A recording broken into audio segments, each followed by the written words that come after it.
They're making Qurans by the dozen.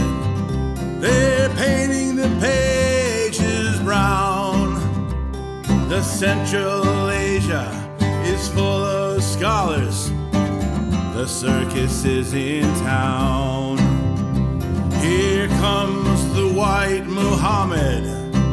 They've got him in a trance. One hand is tied to the Persian Salmon, the other is in his pants. And the Muslim mob, they're restless. They need some book to show. As Jabril and I look out tonight from Retroversion Row. Talmudic sources are so handy. Same story, but the words he sighs, the people will never consider if it's inspired or plain lies. And in comes the Caliph. He's mourning you, author, for me, I believe. And someone says, you're in a hurry, my word, you'd better leave. And the only sound that's left after the muezzins go is Yasir Qadi selling out to Retroversion Row. Now the moon is still asunder.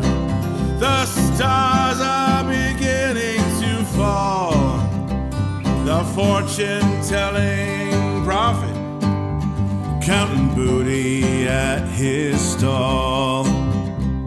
Except for Cain and Abel and the smart crow plucking sand, everybody is telling tales or else plowing the land. And the smart Al-Hajjaj, he's smirking with his entourage in tow. He's going to the Euphrates tonight by Retroversion Row. Aisha, she's in the playground. For her I feel so afraid. On her 9th or 10th birthday, she's already an old maid. To her Mo is so romantic. She wears an iron belt. Her Muhammad is her religion. Black and blue is how she felt. Though her existence is doubtful, at least something so. She's a useful device for Retroversion Row. Solomon disguised as Uthman with his manuscripts in a skip. Burn them up good, my friend. Hey, that's the only tip. Now his story sounds awfully familiar as he gathered up the Quran. Same as Abu Bakr and Al-Hajjaj, our man. You would not think researching him he was famous long ago, or making the perfect preservation on Retroversion Row. Praise to be Ali Zala, moi sails at dawn. Everybody shouting, get up off our lawn. Sabos and our Manfred Degar, writing on the circumstances. While Ibn Ishaq makes this crap up, and scholars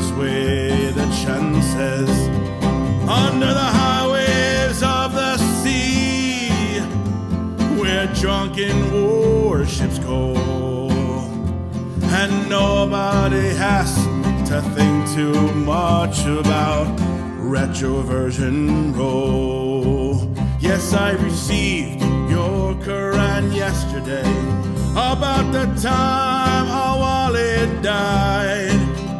When I counted up all the changes, my brain had nearly fried. All those surahs that you mentioned, yes, I know them, they're quite tame. I had to rearrange their verses and give them a different name. Now I can't read too good. Don't send me no more changes, no. Not unless you hide them through a retroversion roll.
Hallelujah. Let Lord Jesus Christ shine forth.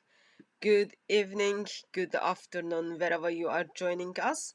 Welcome to another live stream with DCCI Ministries. And you are very much lucky tonight because we've got Prophet of Islam as a guest for the tonight, whom I am hoping will help us to fix their holes, because we didn't get any help from Islamic Dawah gangs. So I decided we turn to Muhammad and then see if he can help us to fix their holes. Oh, okay, I just noticed just before we went to live stream, actually just when we went to live stream, one of the one of the brother in the admin just told me I need to fix my hair, which I thought I did, but now I saw what he meant. What?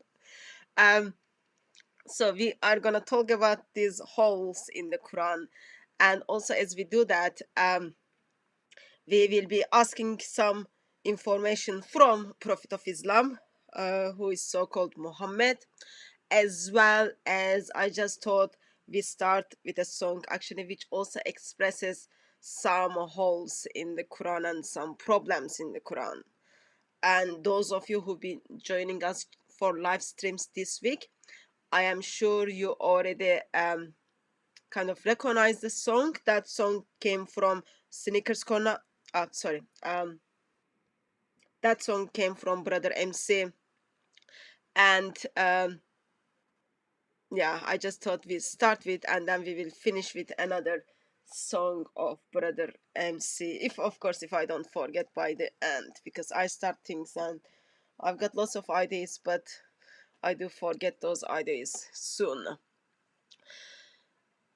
So as we go back to 7th century and then find out about the holes in the Quran and try to fix them, one of the practical thing we will do is, I expressed we will go to best scholar of Islam, man called Muhammad, and then get help from him.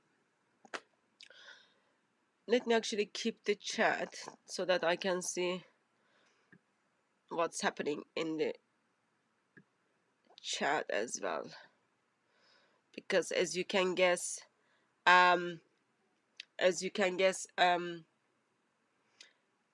Prophet of Islam couldn't read and write, so he cannot keep eye on the chat, and Daughter of Christ is not on the Skype, therefore I have to keep eye on the chat.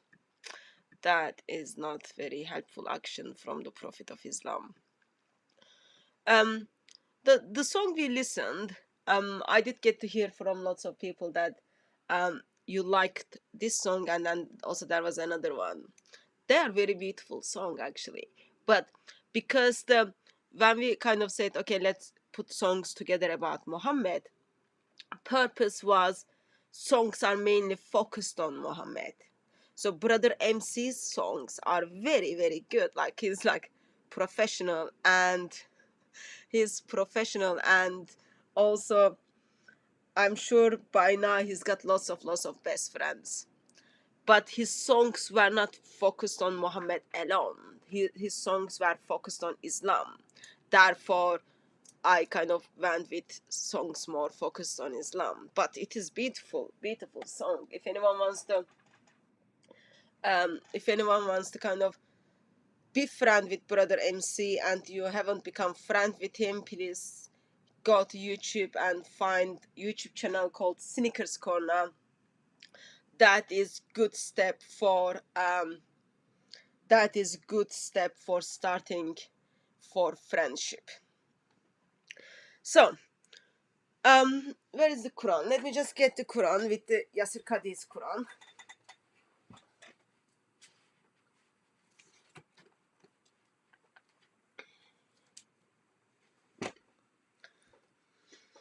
So I've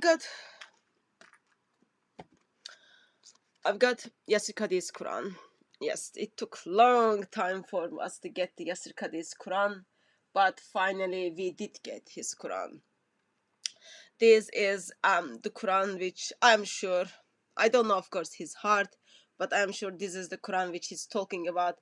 There are holes in the narrative. So we find the Quran and you can see you've got one big hole here, and then you've got another hole here, and then you've got like one small hole here, another hole here, and then there is another one here. So this contains only 5 holes, and every hole stands for the time I questioned Dawa gangs and they ran away.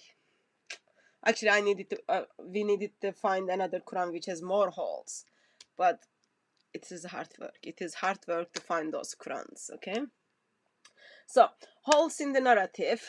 This is Sheikh Yasir Qadhi's Quran, which he finally had to tell all world that there are problems in the Quran. The reason I wanted to look at this, actually, I wanted to do that last week, but life was different last week. This week life was different, but we do it now. So I can't remember now, but the first week when I took this Quran to Speaker's Corner to ask the Islamic Dawah team to fix the holes, I put a video up where Islamic Dawah team choose to walk away. Lots of people can interpret that lots of different ways, but like they choose to walk away while they were supposed to stand up for Islam, and even explain that one of the Muslim missionary even had to give a lecture on it. All he needed to do explain or summarize the lecture once for all, but he chose to walk away. Couple of days after I upload the video, that was towards the end of last week, person is happy for me to kind of share the story.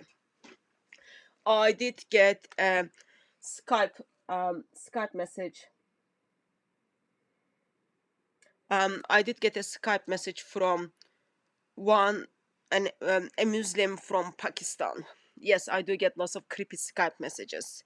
I shoved some of them to you last week or this week, I can't remember, but sometimes we get those, most of times we get those creepy messages, but sometimes you get messages, you get to see people simply are asking what is happening, why did you put holes in the Quran?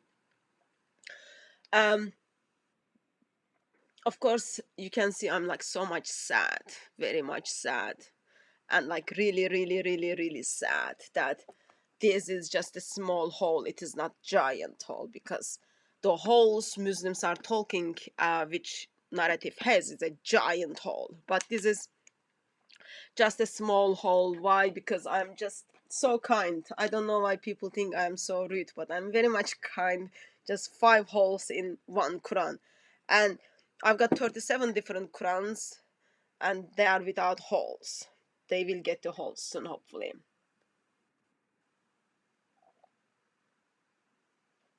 So I was talking with this Pakistani Muslim. He wanted me to explain him why there are holes in the Quran I am holding, especially the Quran I am holding at Speaker's Corner. He was very much upset about it, and then I asked him, we had a quick chat, and then I asked him to go and listen the talk Muhammad Hijab did with Sheikh Yasir Qadi. So he calls me approximately 2 hours after that, and let's call this brother Muhammad, okay? Muhammad from Pakistan. It's a very common name, so it will be very difficult any individual to just point out where is this guy. So Muhammad from Pakistan goes to Muhammad Hijab's YouTube channel and then watches the video, and then 2 hours after that he calls me and then he tells me what I told him is a lie, because Yasir Qadi is not talking about any problems in the Quran. Of course, by that time I already forgot that part was taken down. So I had a downloaded version of the video. I did send him the link because like when Muhammad Hijab took the video down, a couple of weeks after that, when Muhammad Hijab edited the video, couple of weeks after that, Sheikh Yasir Qadi took the video down. So therefore, the moment when you point Muslims to go and watch the video, they cannot find the video to watch it. What happens is, oh, you are a Christian who is lying. And from that, like, yeah, it kind of came up a little bit like, oh no, I watched the video, you are lying, there is not such a claim has been made. Good thing is we had the downloaded version of the video. I did send him the link.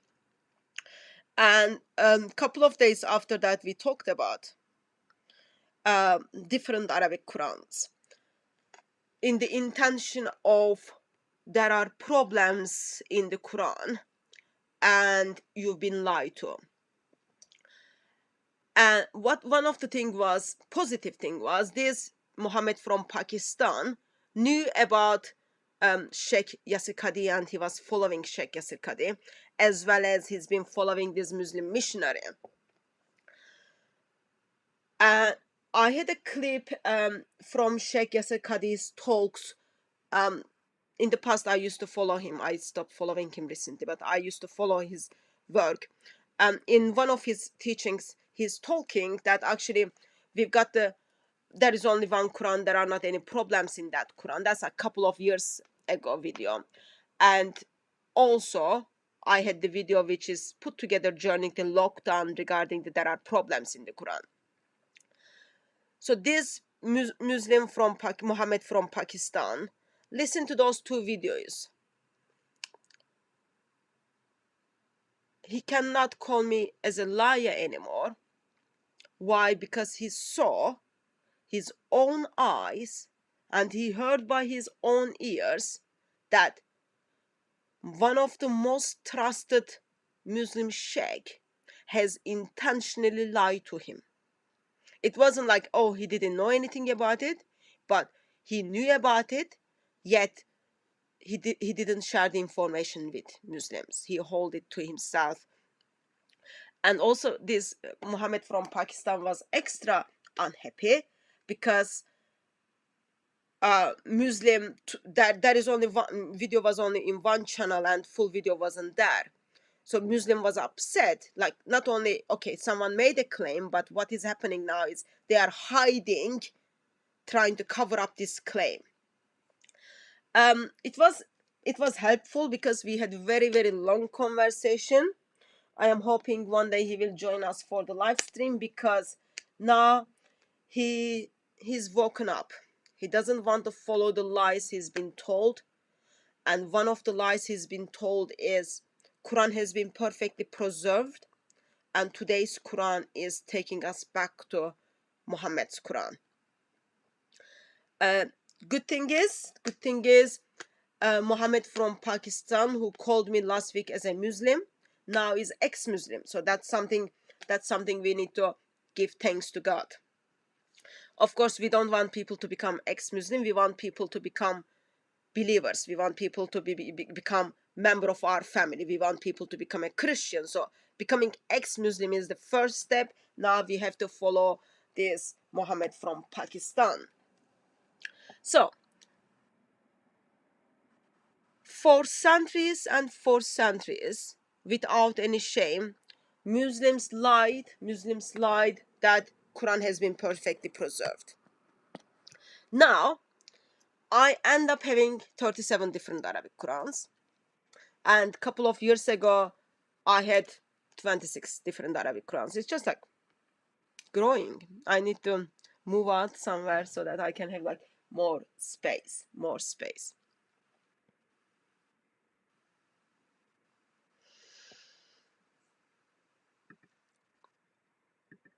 So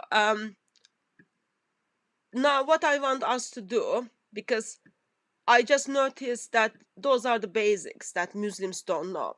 It's not only those are basics Muslims don't know, but even you heard, I think it was yesterday's phone call, a Muslim expressed that Muslims doesn't even know the basics regarding Muhammad's marriage with a child. So it is Christians who steps into the world, and Christians are telling Muslims about information from their most authentic sources and from their most reliable scholars. Therefore, it is kind of our duty that we shake the Muslim world. We wake them up. We not only help them to give up Islam, because I don't want people to become more atheist. I want people to become sons of my Lord. So we challenge Islam, we critique Islam, we demolish ideology of Islam, and we invite people to come to Lord Jesus Christ.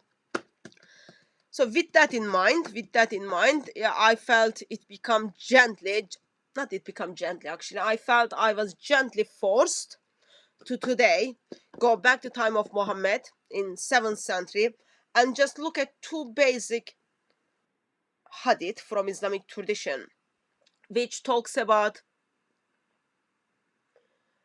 there are holes in the narrative at the time of Muhammad. But before I do that, by the way, I am like keeping eye on the chat, and I'm noticing there are some people are abusing my chat.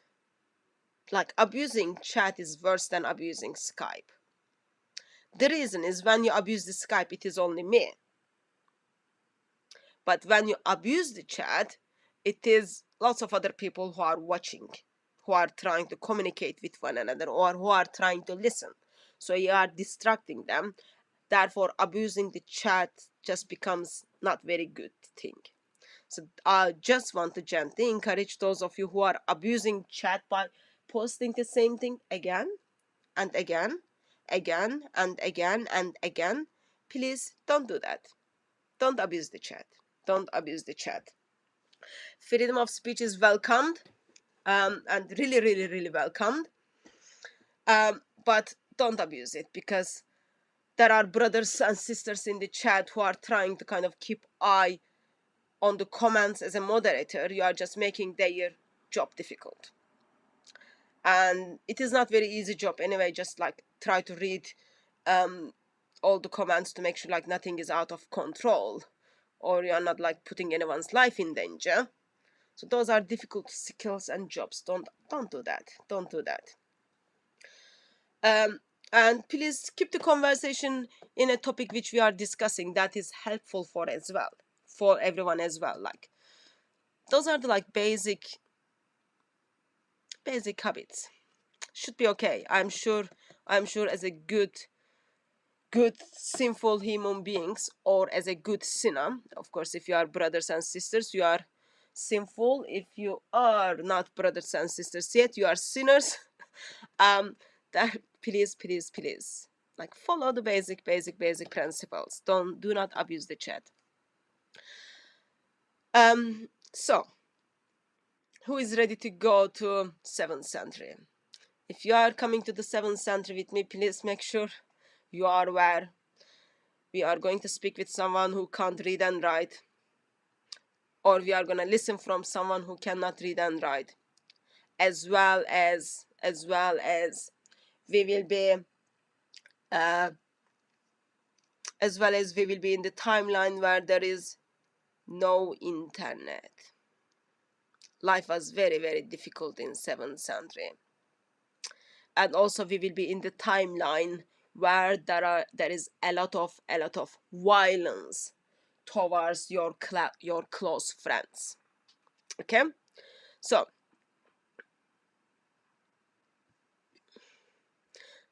Yasin thinks I am using fake Quran. I know. I find it's amazing, you know. Like, just the moment we went to live stream, 37 different Arabic Qurans just sent me text message to say, fix your hair. I didn't have a chance. I thought I did fix it, but when I saw like live stream, I noticed, yeah, there was like some hair was out of circle. I don't even get to have a time to fix my hair, and I don't do my beauty sleep. I don't do lots of other things because I don't have a time, but I do have a time to produce fake Quran, a fake Quran with 6,236 verses, and be intentional, and then change some words with this same or similar, with the similar rhythms. Yeah, I've got lots of time. And it's not only that, like, I wrote different Arabic Qurans, fake Arabic Qurans, and then with lots of textual variations on it. I also published it. And after I published it, I wanted to contribute to the economy of the world, and then I sold it. And most of those Qurans were just like under £1. So that was a good business. That's why I do have fake Quran. But then I think the simple question would come, how come Allah allowed me to have fake Qurans? What is your criteria that you are telling me this is the fake Quran? I think we will all go to Muhammad and then try to figure out if Muhammad can fix those fake Qurans, because it seems it is the Prophet of Islam who gave birth to fake Qurans. And these fake Qurans, while giving birth by Muhammad, Prophet of Islam, still 21st century, still circulating around. And I never had any problem by selling my fake Qurans in a country like Saudi Arabia. That is just miracle. So while we are going to talk about my fake Quran, okay, and just let me, for the sake of the information, I would love to tell you actually how I was able to even put all those things together. And there is no, like, I strongly believe this fake Quran is much better than Muhammad's Quran, but and apparently my fake Quran comes from King.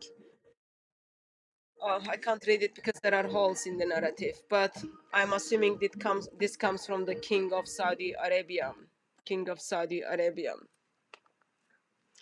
So let's go to time of Muhammad. I think we dealt with those fake Qurans because I'm very gifted, very skillful. I put together fake Qurans, and that wasn't enough. I even had a fake Quran of Yasir Qadi with the holes in the narrative. So let's go back to 7th century and then talk about the holes in the narrative at 7th century.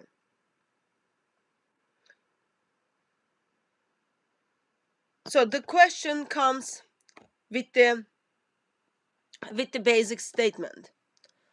centuries and centuries of the statement where, sorry, I'm not planning to take the call. I'm not planning to take the call, but if the caller is like something very urgent, and if the caller wants to talk about the different Arabic Qurans at the time of Muhammad, then you are very welcome to call again. But the topic is the different Arabic Qurans at the time of Muhammad. Okay?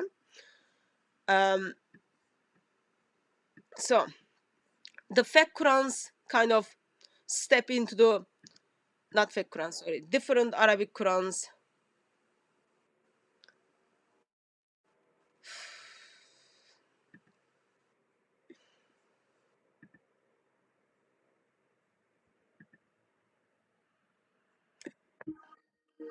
If you are calling in the intention of talking different Arabic Qurans, you are very welcome. Okay, let me take this call because going on. Hello. Oh, hi. Is that Hatun? Yes, sir. Oh, hi, Hatun. I know you're actually not doing a Q&A tonight, but I will stay on topic. I just want to ask one question. Sir, can you just introduce yourself to the people in the Oh, chat? yeah, sorry. My name's Reis. I called yesterday. I'm a Muslim. Yeah, go on. Okay, yeah, I'm just gonna ask the question, and that's it. So my question is, and by the way, I'm finding this topic very interesting. I don't feel it's a big secret as far as the Muslim community is concerned, but I do concede a lot of Muslims don't know about this, about the different versions of the Quran.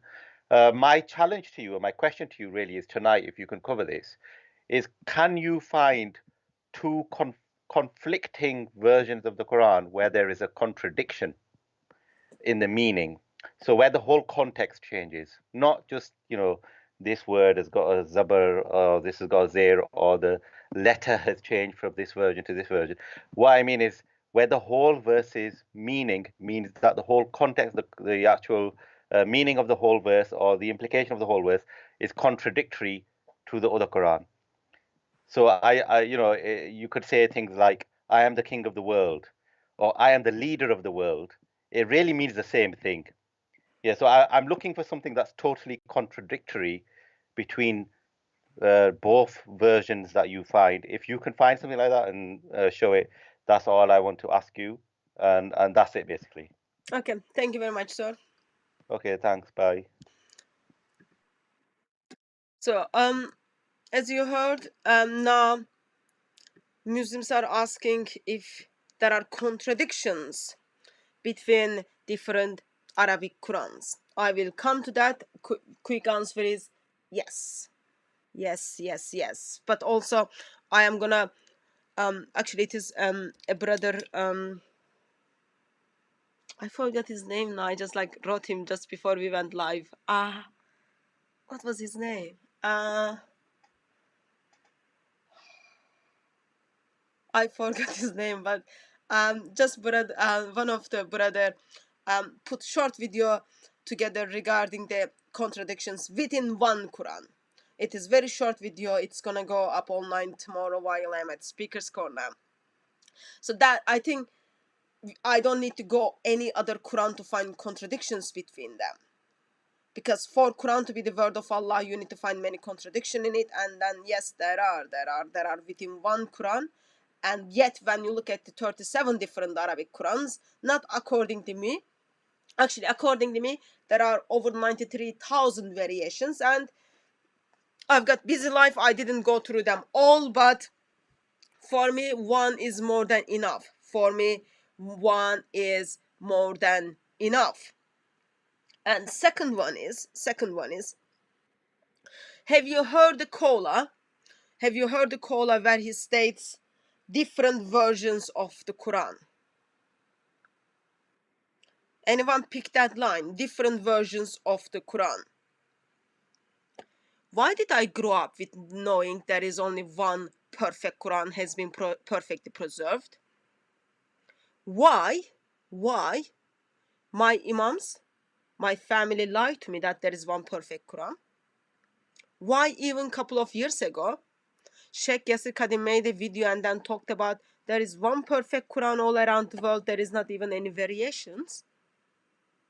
But now, 21st century, at 2036, what is the date today? 5th of September, Muslims are asking me as a Christian to talk about variations in different versions of the Qurans. Different versions of the Qurans. Oh yeah, sorry, I just saw the brother in the chat. The video regarding the contradictions in the Quran, which it's gonna be online tomorrow, it comes from Brother Jai. So you can kind of see within one Quran, not even like looking at the different Arabic Qurans. But yes, in the different Arabic Qurans, I've got lots of variations. It affects the meaning. I think the bottom line is this, that we just need to make sure we don't fall into the traps. We don't fall into the traps of, let me see if I can share this screen with you.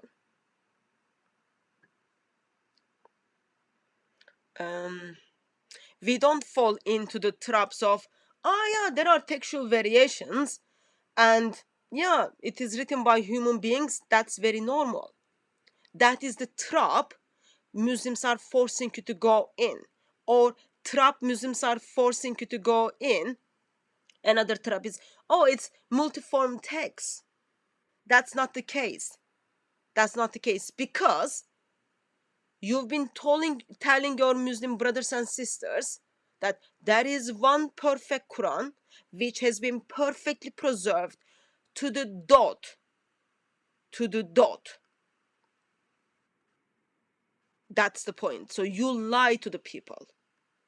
Early Muslims Muhammad didn't have any problem that he was lying to people and then giving the different version of the surahs.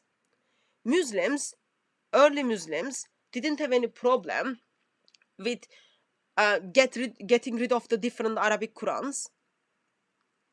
Even 1920s, 1924, Muslims didn't have any problem to get rid of different Arabic Qurans and then just canonized one. They didn't have any problem. It is the 21st century Muslims do have a problem with that. It is the 21st century Muslims. And sad reality is, this is like seriously sad, like if you are Muslim and if you are hearing from me that there are different versions of the Arabic Qurans, if you heard that from me, that is shameful to your Muslim scholars and your Muslim brothers. They should be the one who tells you those things. I shouldn't be the one you are hearing from me. I shouldn't be the one where this brother Muhammad from Pakistan tells me, what is this about? What are you talking about? I shouldn't be the one. You shouldn't be hiding those informations. But sadly, I am the one. I am the one you are hearing. Or the missionaries, are the Christian missionaries, are the ones you are hearing from. Because why? Your Muslims knew about this. Your Muslims knew about this, and then they choose to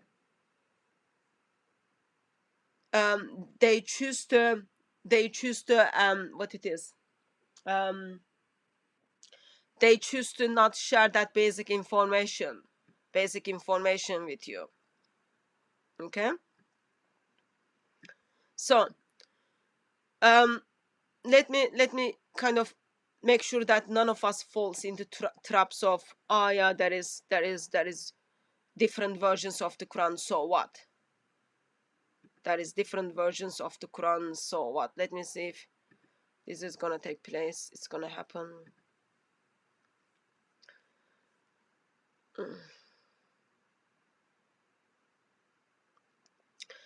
Let me first get to chat. Can you see my screen?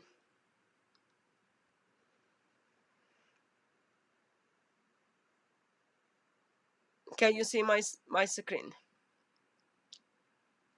I think you can. You should be able to see my screen. It's not because my screen is wonderful. It is because I strongly believe I was able to put this together on my screen. Yes. Thank you, Phil. So here's the basic thing I was told. Okay, Quran, okay, which is kind of so-called the word of Allah, perfectly preserved and protected from human tampering for past 1400 years. It is not what I am saying. This is what I've been told. This is what Muslims are being told. This is what Muhammad from Pakistan is being told. Quran has been perfectly preserved for 1400 years.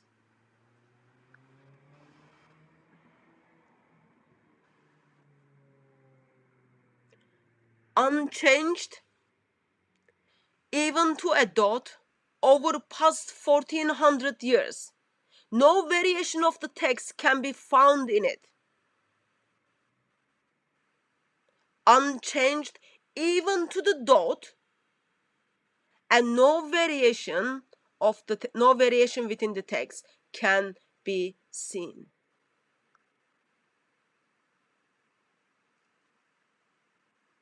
You've been telling this to your dear Muslims. Not one of its 114 chapters of the surah has ever been changed over the centuries. That's what you've been told. That's what you've been told. The Quran you are reading is today. You are told actually that's the Quran of Muhammad and nothing has been changed.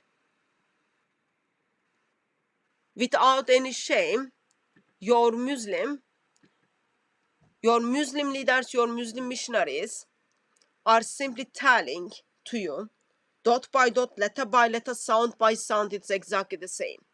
Even in 21st century, without any shame, Muslim missionaries looking into the camera and then telling you that. And Muhammad from Pakistan is the one, when he says, oh, there are holes in the narrative, what is that means? He's hearing that from me.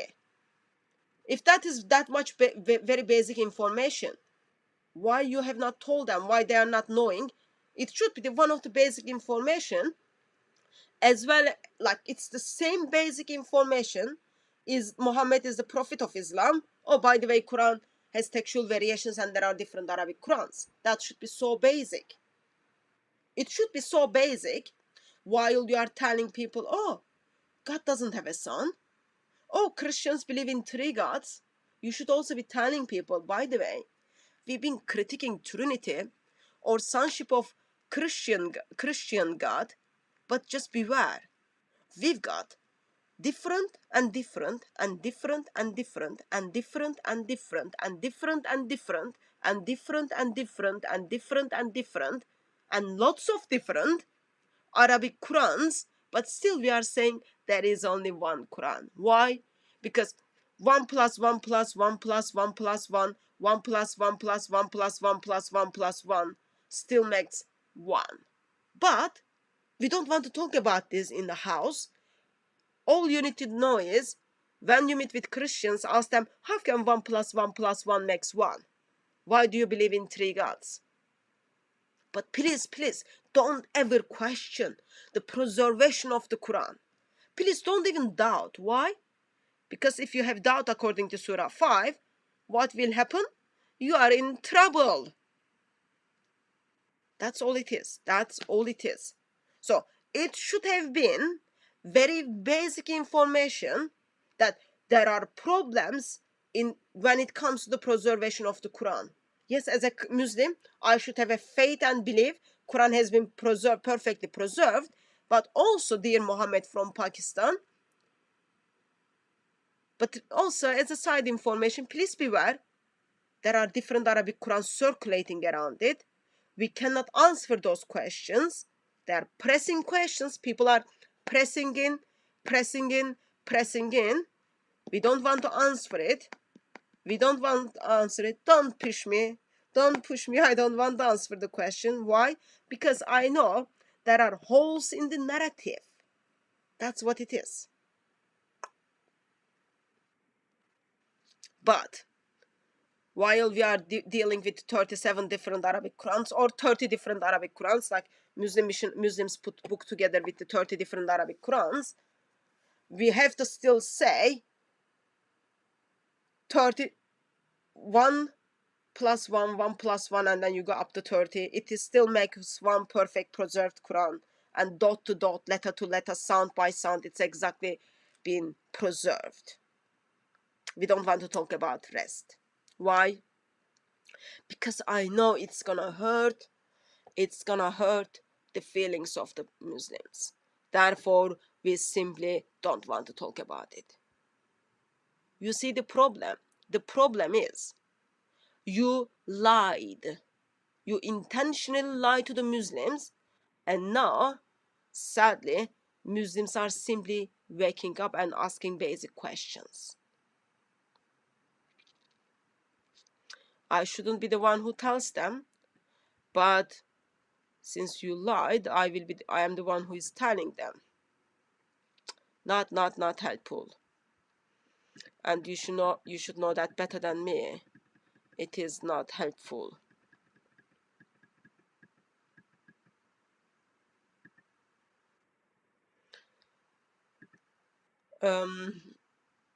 I was gonna put the list of 93,000 textual variations on the screen, but no, I'm not gonna do that because I just want to follow the structure what I told you, that we go back to time of Muhammad and talk about the different Qurans at the time of Muhammad.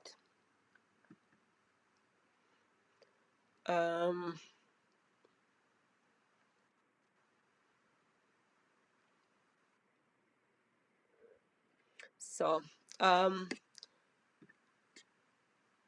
I don't, as I said, don't fall into the traps that there are multi-texts of the Quran. Yeah, are there any variations in with these different Arabic Qurans? First, it needs to be dealt with. Why did you lie to the Muslim world?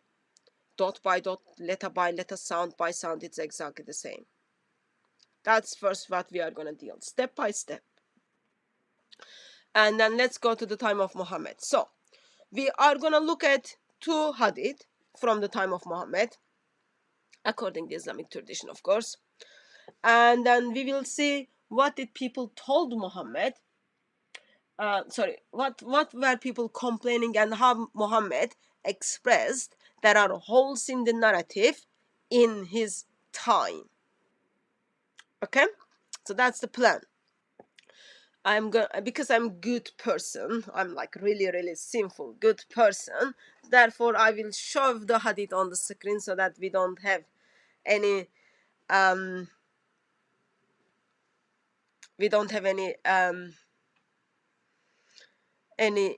issue that I fake up the hadiths as well, because like it's like writing the Quran, writing 37 different Quran is like very hard work, let alone putting Sahih Bukhari together, putting Sahih Muslim together, and all other Islamic tradition. That will be just like so hard work, and I'm sure you wouldn't want me to do that. So let's go to hadith. You do have the hadith in couple of different collections, but in this one I'm going to go to Sahih Bukhari. You can see that all in the screen, and I'm just gonna make it in the it should be well on the screen with the reference and with everything, so that you can see. Actually, I didn't write it. Why I didn't write it? You can see, because this is not my website. This is quranx.com. This is Muslim website. If I write it, I wouldn't write the hadith for Muslim website. Why? Because I've got little bit dignity. Little bit, not too much, but little bit. Okay, so we are in the time of Muhammad. Okay, we are going to. Okay, can I see the comments at this stage? No, I don't think I'm that skillful. So I think I will have to miss your comments, but I was missing them anyway. Let's get on with it. So we are at the time of Muhammad, and we are going to read this story which Muhammad expresses there are holes in the narrative to second caliph, okay, to the second caliph, and then let's see how does he explains this, because remember he couldn't read and write, and his excuses are like awful. You can see like not very well put together. So I hope you are turning with me to Sahih Bukhari, volume 6, book number 61, hadith 514. So this is already identified as Sahih Bukhari, okay? You can say, oh, this is the liar Sahih Bukhari, or you can say we don't trust the Sahih Bukhari. But according to the Sheikh who expressed that are holes in the narrative, he also expresses that this hadith is Sahih, even though it's in Sahih Bukhari, but like he still says, yeah, it is Sahih hadith. It is very much trustworthy. It is very much trustworthy. Okay. That needs to get rid of the other side.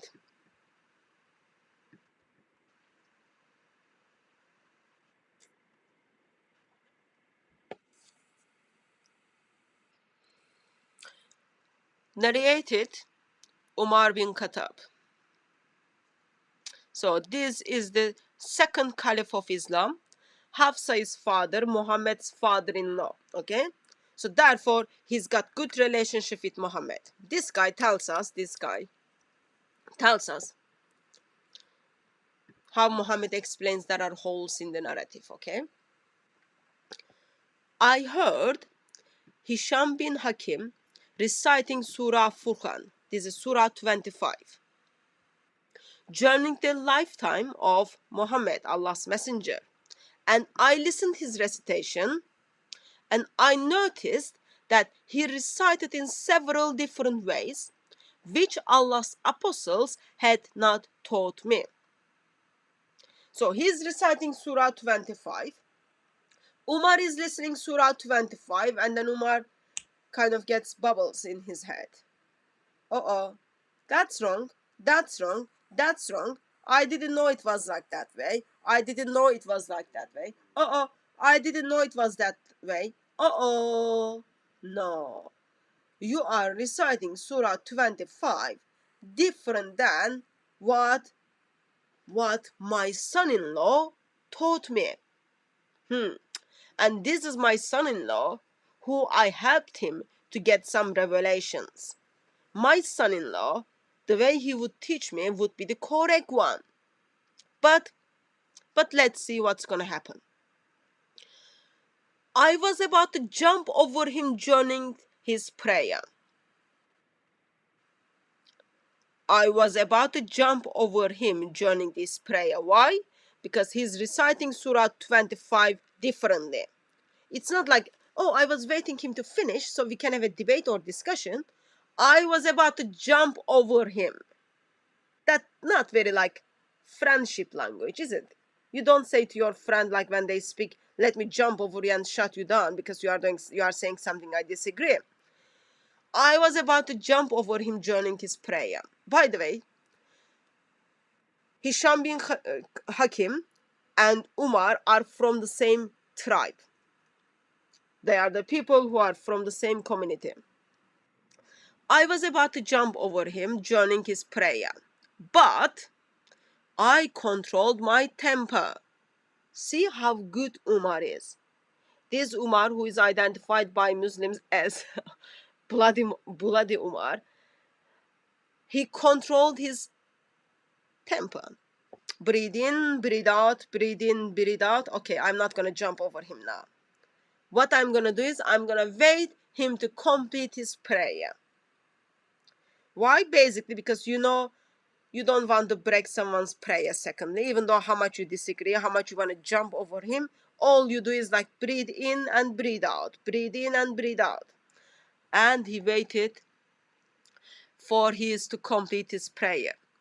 I was about to jump over him, joining his prayer, but I controlled my temper, and when he had completed his prayer, I put okay, his upper garment around his neck. I breathe out, I breathe in, I breathe out, I breathe in. I waited until he finished his prayer. He finishes his prayer. What I do is now, I am gonna get you from your neck. I am gonna get you from your neck. He puts his garment of man, kind of around man's neck, okay? And seized him by it and said, who taught you this surah which I heard you are reciting? By the way, once I had a Muslim man who grabbed my scarf and then pulled my scarf from my neck. It is very, very painful, okay? This is not someone is gently just kind of saying, oh, let me put this lovely scarf on your neck and then hold your scarf and then let's go to Muhammad. This is someone pulling the scarf, and in that occasion, I was dragged on the floor. In this occasion, Umar puts this guy's garment on his neck and sees him and then questions him. There is nothing friendly in this sentence, okay? Like, literally, like nothing is friendly. Umar is not saying, let's get cup of tea. Let's have hot chocolate. And of course, this man who's got like his garment on his neck probably is like right now like, okay, I can't even breathe. I need help. I need help. I need to get rid of this man. What I say is, I use Muhammad. And then what I am saying is, he replied, Messenger of Allah taught it to me. Messenger of Allah is told him different version of Surah 25. And this Messenger of Allah didn't tell Umar, oh, by the way, Umar, even though you are my father-in-law, I love you, even though you helped me to get the revelation from Allah, I'm not going to tell anyone. I am receiving different versions of the Quran right now, different versions of the Surah. Okay? He replied, Messenger of Allah taught me like this. I said, you have told a lie. For Allah's Messenger has taught it to me in a different way from yours. Okay, even though you want to get away from this pain from your neck because you cannot breathe probably, you are about to kind of die without having any air in, what's gonna happen is, I'm not gonna fall into your trap that actually Muhammad taught me this because I am his father-in-law. I would know about this if that was the case. And I don't know about it. All I can tell you right now, dear Hisham bin Hakim, Muhammad taught me different way than yours. So, I dragged him to Messenger of Allah. They didn't hold their hands together or lick the arms together and then went to Muhammad. He dragged him to Messenger of Allah. Very friendly so far. Very much friendly. You can see how hearts are circulating on the air, okay? This guy who couldn't even breathe because there was something on his neck. He couldn't even do breathe out, breathe in, breathe out, and breathe in. Now he's being dragged to Messenger of Allah. Please link your arm with me. Let's go to see Muhammad. So I dragged him to Messenger of Allah and then said to Messenger of Allah. So now Umar is gonna complain, okay? Poor guy, Muhammad didn't give him priority.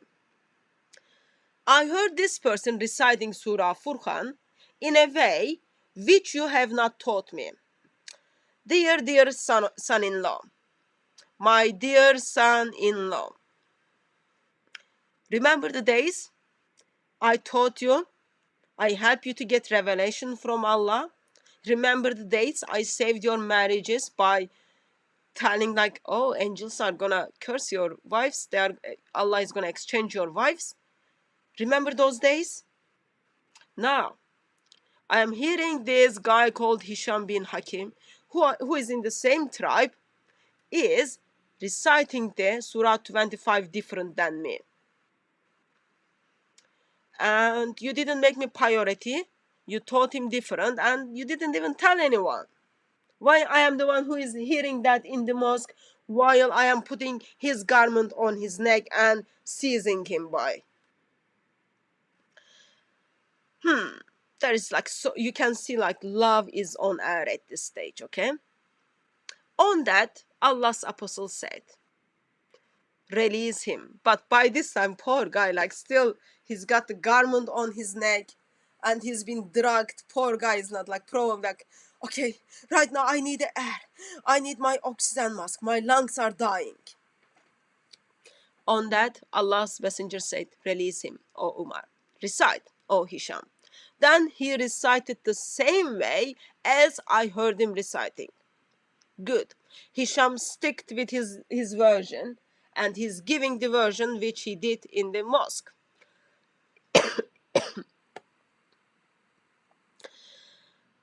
Then Allah's messenger said, it was revealed in this way. Hisham has been reciting Surah 25 different than Umar, and then now Muhammad is saying it was revealed in this way. Very good. Very, very good. And added, oh Omar, you recite now please. Let me hear your version, Omar. And then he said, recite, O Omar. I recited as he had taught me. Okay, now I'm gonna stick with my guns. Hisham recited with his way. I'm gonna give you my way. And he does. And then Allah knows best, shares the wisdom with Muhammad knows nothing. Messenger of Allah then said, listen very carefully, the word of Muhammad. It was revealed in this way. Okay. Hisham's way is different than Umar's way, and it is revealed in two different ways. This Quran has been revealed to be recited in 7 different ways. So recite of it whichever way is easier for you.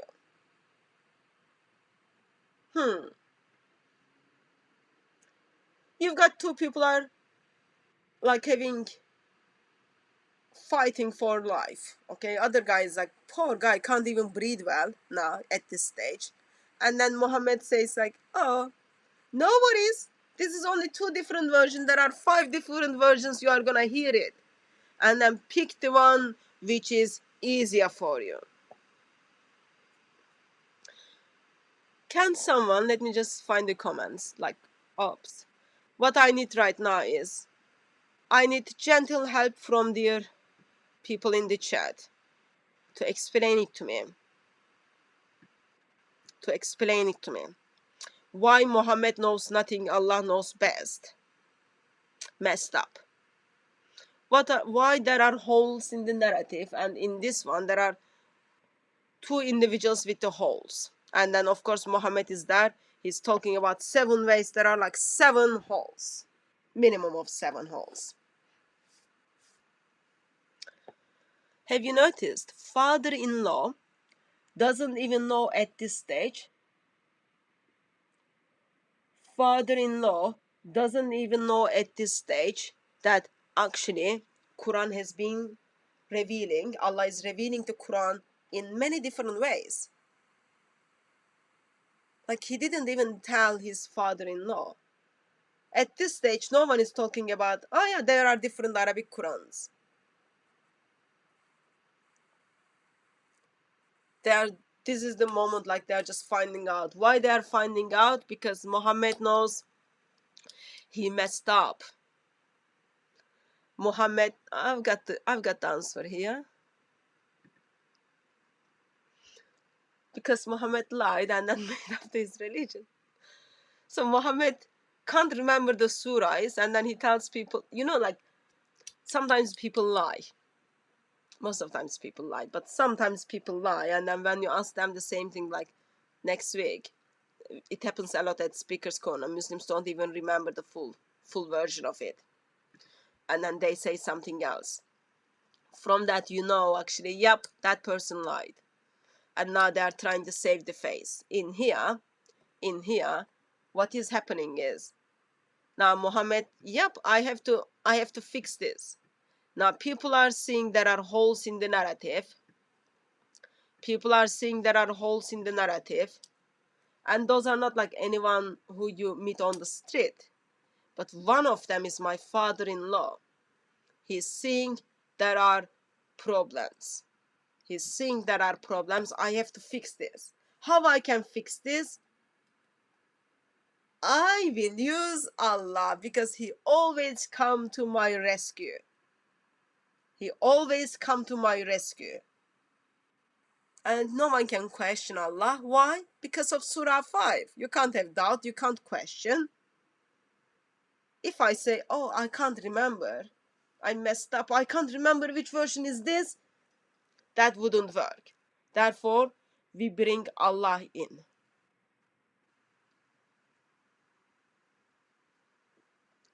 So simply, is another quick response.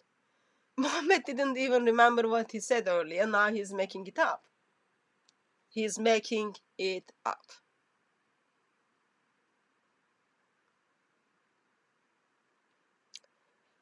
He's telling us in 7th century there are holes in the narrative.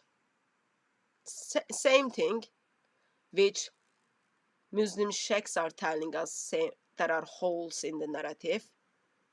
And it is the same thing Muhammad from Pakistan hears. There are holes in the narrative.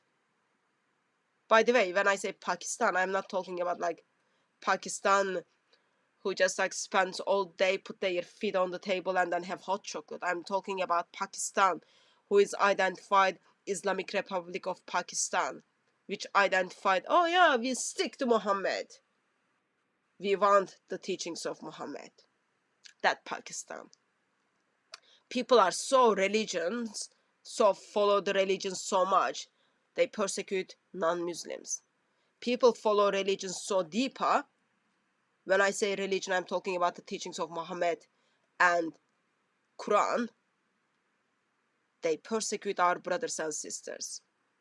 That's that Pakistan, okay? Muhammad in that Pakistan hears, yup, there are holes in the narrative today, as well as there were holes in time of Muhammad. See the problem? There is a problem. That is really problem. Of course, Muhammad is gonna save faces, and he's gonna fix it. How does he fix it? He goes to Allah. He uses Allah as like cuddling blanket or teddy bear. You know, like when you need comfort, you just need to hug those things. And Allah, and then he says, yep, Allah revealed it to me in 7 different ways. Well done, and well done, and very much well done. So that was the first hadith regarding the holes in the narrative at the time of Muhammad. And we allowed Muhammad to explain to us.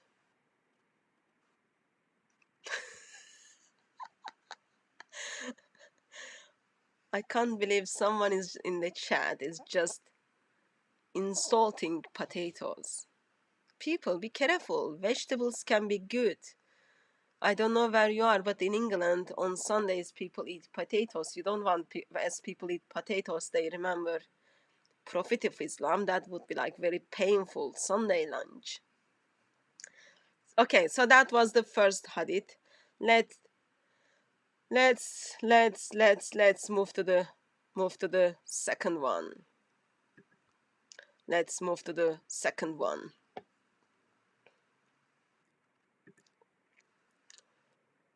Second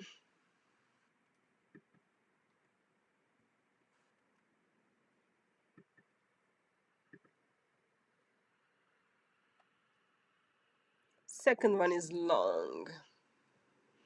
Second one is the moment. Second one is the moment where we need English speaker to come and read it to us. But so Arabic is on the screen as well. Maybe we should make a slogan to say like potatoes feelings are meta. But no, we are not gonna do that because that will be Islamophobia. That would be potatoes phobia. So, okay, focus. Let's focus. Second hadith comes from where Muhammad expressed that there are holes in the narrative. There are holes in the narrative. Comes from one of the most reliable hadith, Sahih Muslim. This is the fake Sahih Muslim probably. If you are Sunni Muslim, you are going to identify this is a fake hadith. Why? Because you are not going to love it. The things you don't love it, it's always fake. So this is one of those fake hadiths. This is Sahih Muslim, hadith number 1787. For side information, I didn't write it. You can see my writing is not that pretty. But it was written. It was written. So, are we ready to read it?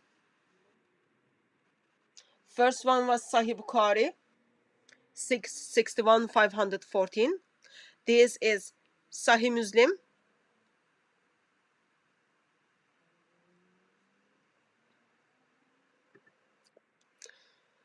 I'm not sure why I should be so much helpful, Jay.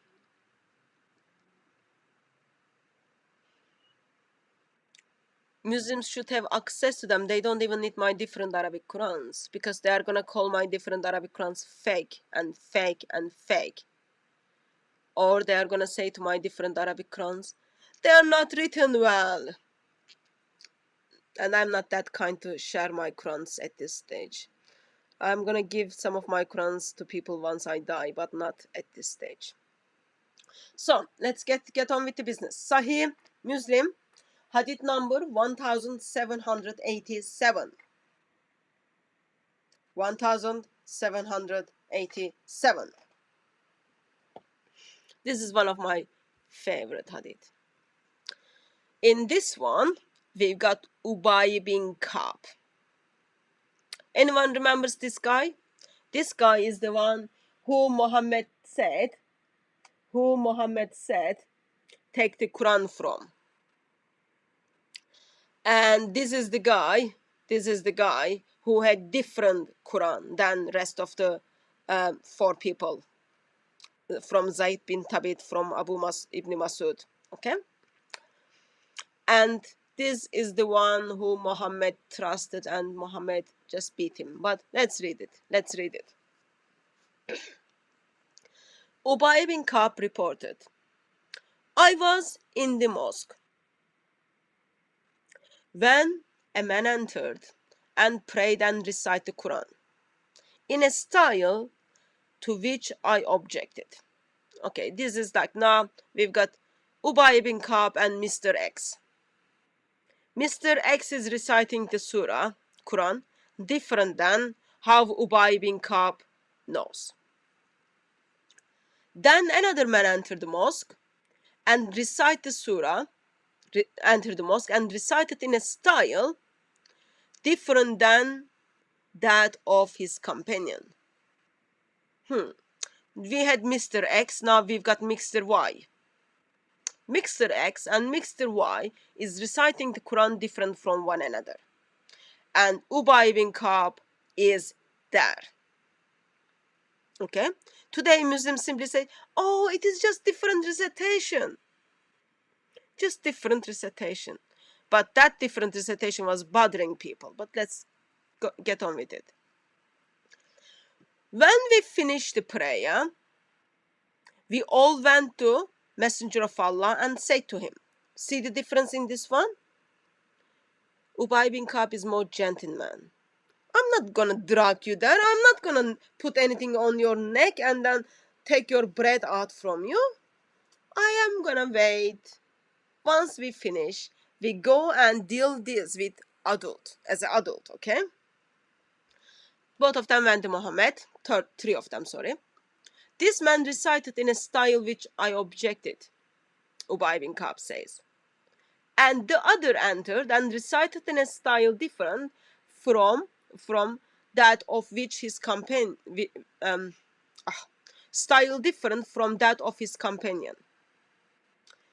Okay, dear Muhammad, we look up to you. You are the one who gives us these revelations. Now, with those revelations, I'm just hearing there are people who are reciting the Quran differently. This is the word of Allah. Remember, the best recitation is going to intercede for you on the day of judgment. Let's go and follow with the holes in the narrative according to Muhammad. The messenger of Allah asked them to recite, so they recited. Allah's apostle expressed approval of their affair, and there occurred in my mind a sort of denial which did not occur even during the days of ignorance. Okay, people are reciting the Quran differently. Muhammad is saying, yup, that's okay. I approve that. And Ubay bin Ka'b says, in my mind a sort of denial appeared, which, listen that part carefully, which not occur even during the days of ignorance. Even before Islam, I never had that much doubt. Now, it's messed up. Oh, it's messed up. When the Messenger of Allah saw how I was affected, I might take the call after I finish this hadith, dear Adnan something. Now, look, my screen has changed now. So, now Muhammad sees Ubay bin Ka'b has this doubt. Oh, that's not good at all. That's not good at all. What happens is, so I have a doubt in my mind, which I didn't even had before Islam. Muhammad notices that I have a doubt.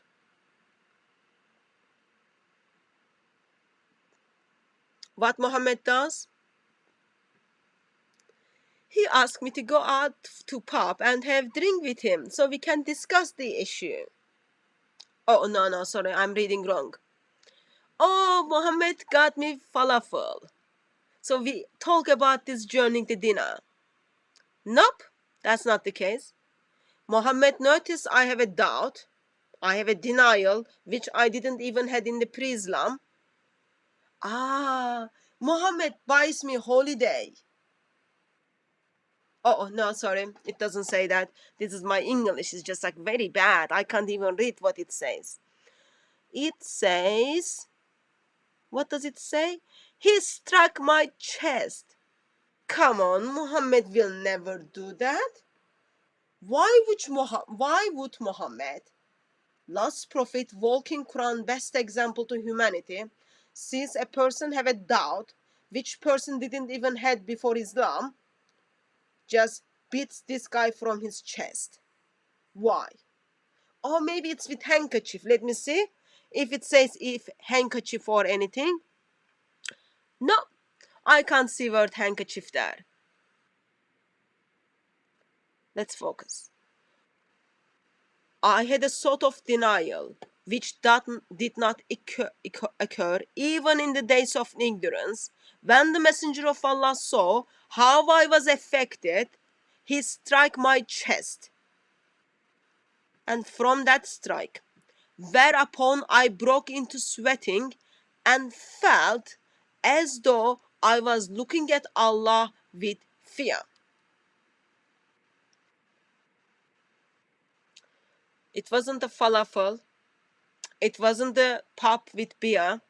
It wasn't the hot chocolate, but he simply got beaten, and he freaked out from that like struck. It's a bit struck that like you start sweating. That's painful. Already it gives you the signs, okay? None of you needs to be Einstein here. None of you needs a PhD from Isavia theory or anything. It's just simply not very nice. Very bad personal skills. I think Muhammad learned from me.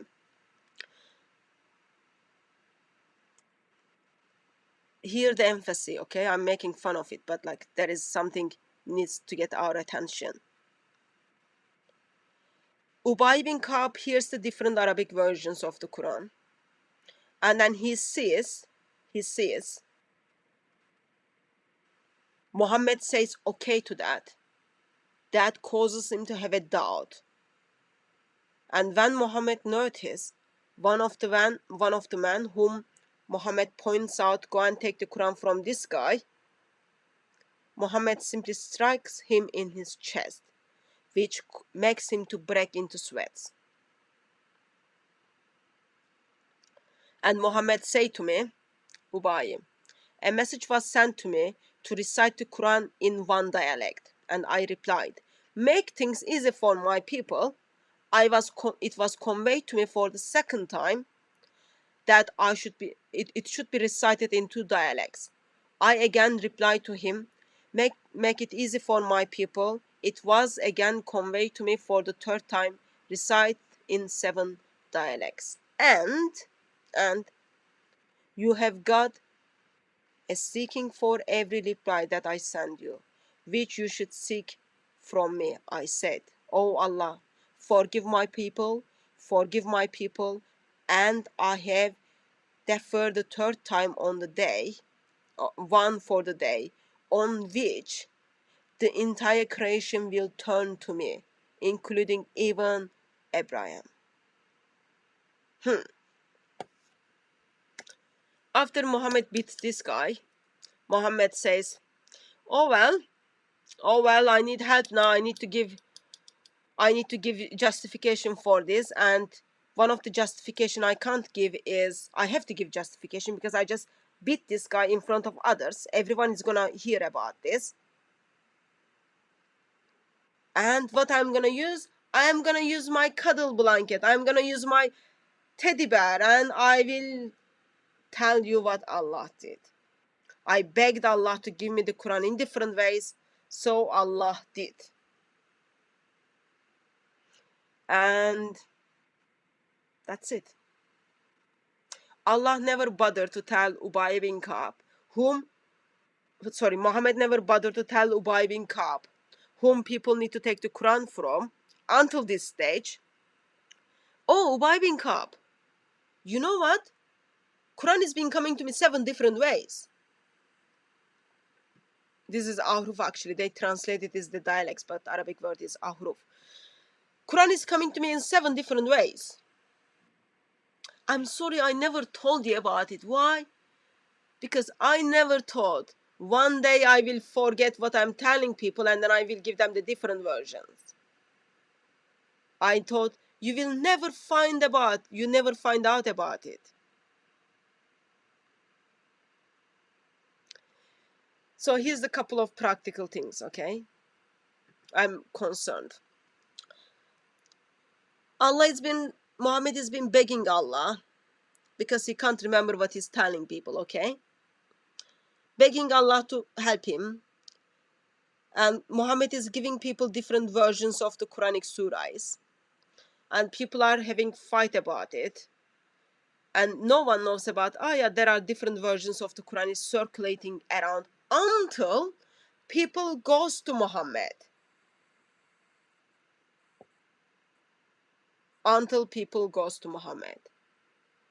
And then Muhammad from that is like, yeah, come on guys. Don't you know me? I can't remember what I told you. I'm getting old. I'm so busy with my wives. Therefore, I'm making it up. No, Muhammad doesn't say that. Muhammad says, actually, it is the Almighty who knows everything, who sees everything. He just didn't see this event is going to come. Allah Almighty, who didn't see that, oh, people are gonna fight when they notice that I didn't give them the right version. That Allah Almighty is telling me, yup, Quran, I'm gonna give it to you 7 different ways so that I will make it easy for you. It is that easy that people are fighting with one another. It is that easy. People thought they simply can get rid of that. It is that easy and that simple. Muhammad thought he can simply beat individuals from their chest. Holes in the narrative at the time of Muhammad, according to Muhammad. I find that's very much and very much and very much wonderful. I find that very much and very much and very much wonderful.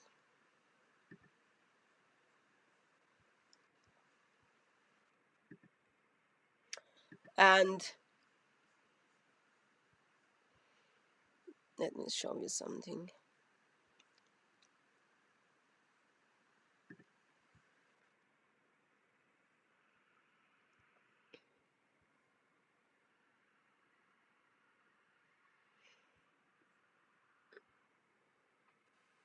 No, I'm not gonna.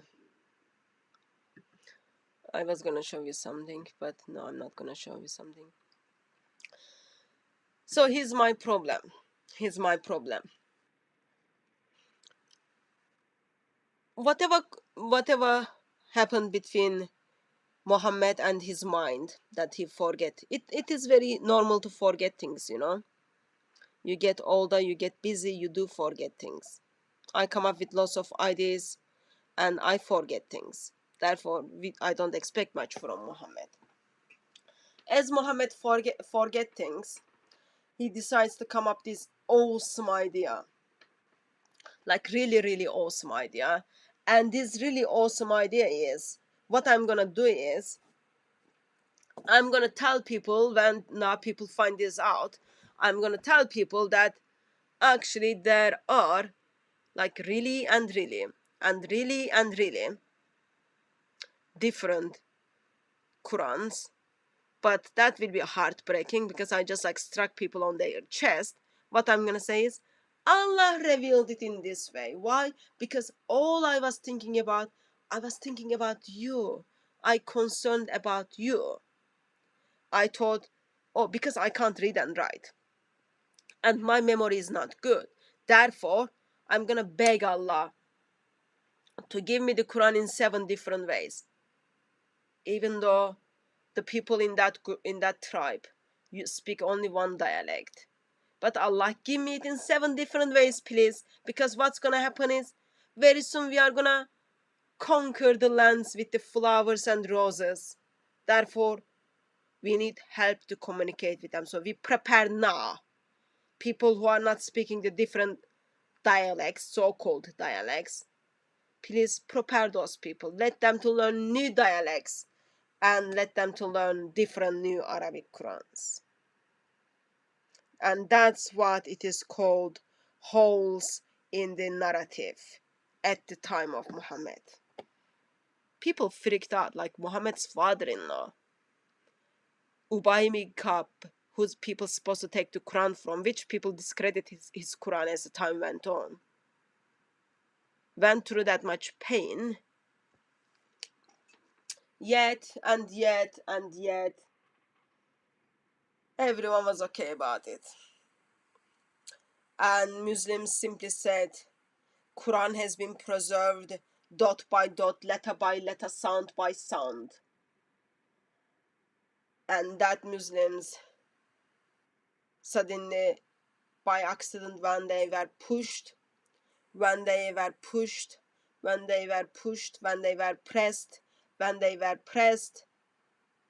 they didn't like it, it just gently come out. Narrative has holes in it, giant holes, like big, very much big holes in it, like so big holes. You can even like close your eyes and then not see what's happening. And that ends up a man in Pakistan, Mohammed from Pakistan, simply just like asked the question, what are you talking about? Quran has been perfectly preserved. Everyone knows Quran has been perfectly preserved. But there is also something very interesting.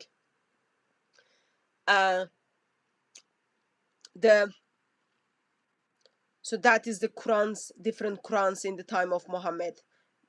In Islamic term, they use the phrase 7 ahruf, okay? Man who expressed the whole word, there are the holes in the narrative. Simply tells everyone, actually, today, Allah, Muhammad's cuddling blanket, Muhammad's comfort food, thus only it is Allah who knows what is this ahruf. We don't know what ahruf is. Clearly, those different Qurans which has been recited at the time of Muhammad, which caused problems in the Muslim community, are not the 37 different Arabic Qurans I am holding.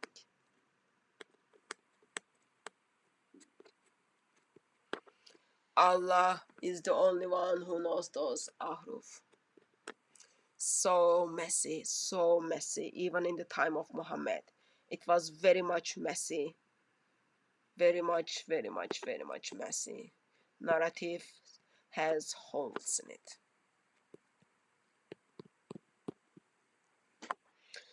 So,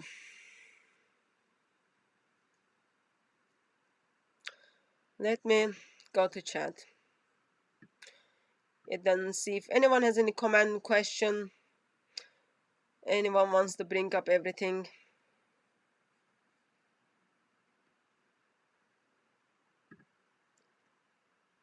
Sorry, that was the wrong one. So someone is expressing about the Quran, which they find problems in it in Saudi Arabia, and then they're asking to fix it. And if Alika, you are talking about the 37 different Arabic Qurans I am having in my possession, actually not with 5,000 variations, but 93,263 variations so far. And for me, basically, it's not about the flower, it's not about the numbers. For me, it is about there shouldn't even be any dot has been changed according to Muslims. People are being lied, and today people are still being lied. And sad reality is, Muslims are hearing from the Christians that there are problems in the Quran. Why? Because Muslim missionaries and Muslim sheikhs simply got rid of the evidence. And it is like it becomes very common. What happens is if you have a problem, as you can see, like, you don't sit down and then discuss the argument. You just strike people, you just beat people on their chest, you try to grab them from their neck, you drag them stuff. And then in 21st century, it's like, that happens in 7th century, and then you burn the Qurans. And then, of course, that's not enough. You destroy the Qurans in 715. And then you sunk the Qurans in 1900s. And today, you simply edit or get rid of the visual evidence on the Qurans. Why? Because you still want to hide things away. When you try to hide things away, you can't simply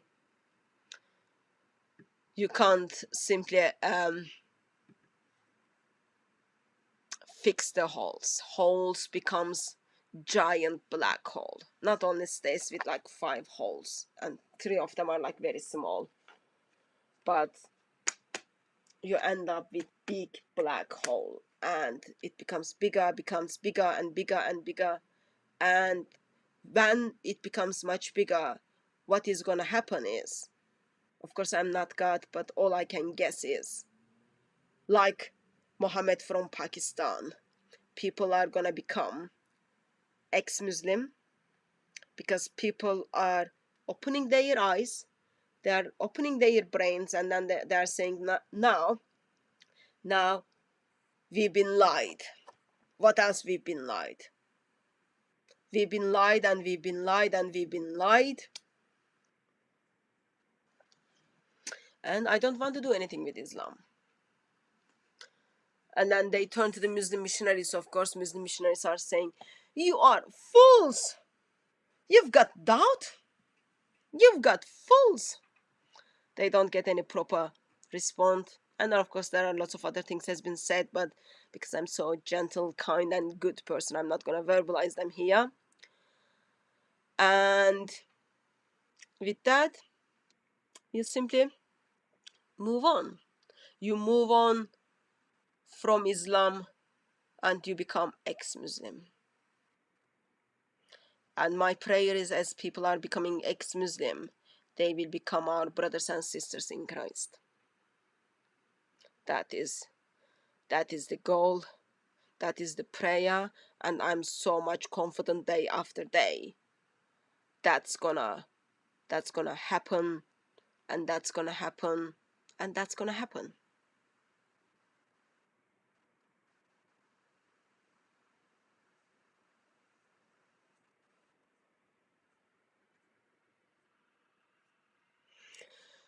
Okay, I'm gonna go to the comments and then see if anyone has any comment or any question.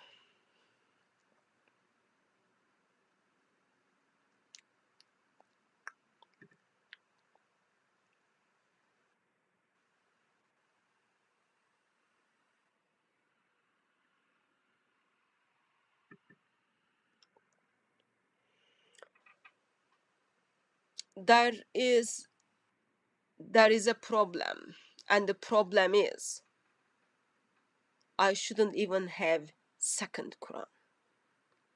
But apparently now, like argument which even was put together in 2017, Quran is multiform text. Therefore, we shouldn't be surprised that there are lots of different Arabic Qurans. Muslims are waking up. Muslims are waking up because they are seeing, yep, their imam lied to them, their mother lied to them, their father lied to them, their most trusted individuals lie to them. And they're just shaking their heads and they don't want to be Muslim anymore. And that is really and really and really good thing.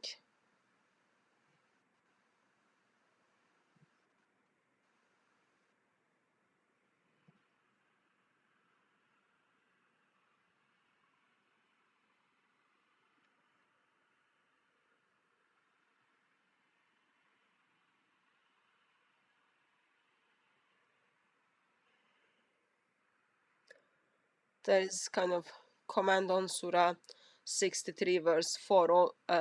I did actually a session on why Allah is not very good at making decisions. Allah doesn't even know.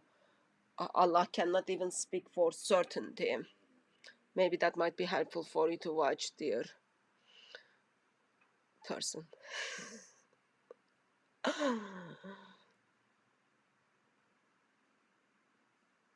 Anyone has any comments or any questions on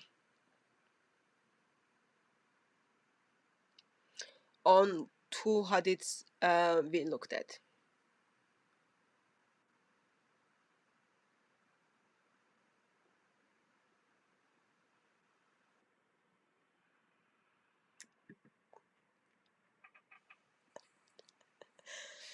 Allah can do lots of things, but Allah is not very good at with many things. And I noticed just Phil put a link to do this errors errors in the Quran which was being circulating around. People are asking it to be fixed. Thank you, Phil. People can check that out.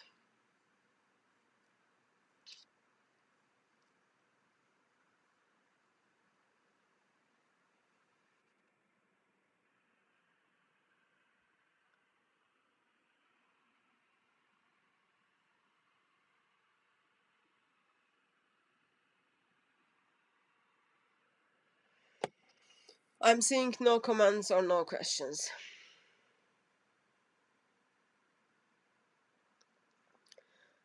Therefore,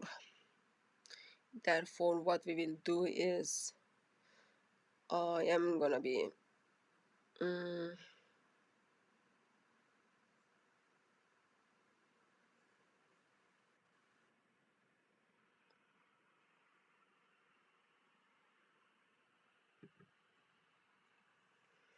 I haven't watched the video. I'm not that much on YouTube stuff unless someone brings to my attention, but I am kind of aware of the arguments are being used.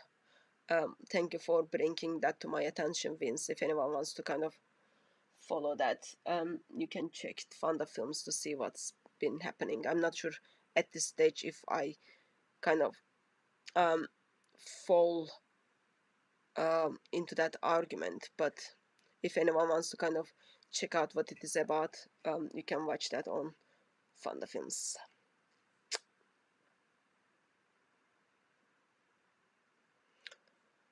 So what I'm gonna do is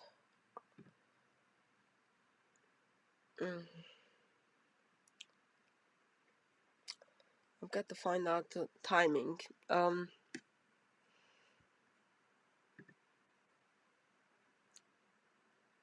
I just need to find out timing for something. While I find the timing of something,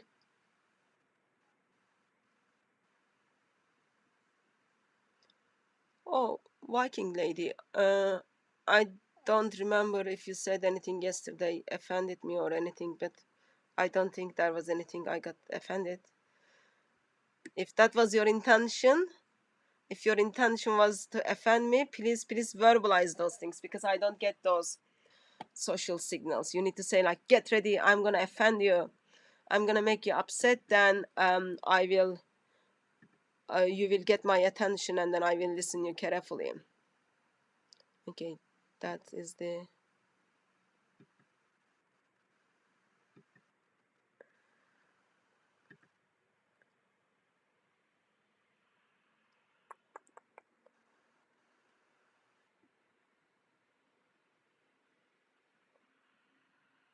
okay, that's 11:20.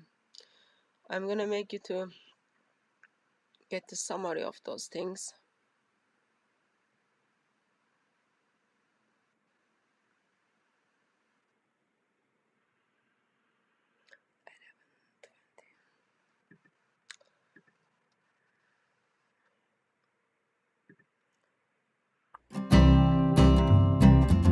Day that I die, the cat Sorry. and Muhammad said that women aren't males in Sorry. hell. Hey,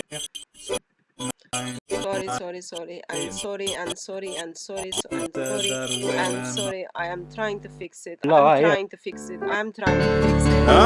I am still trying to fix it. I am still trying to fix it.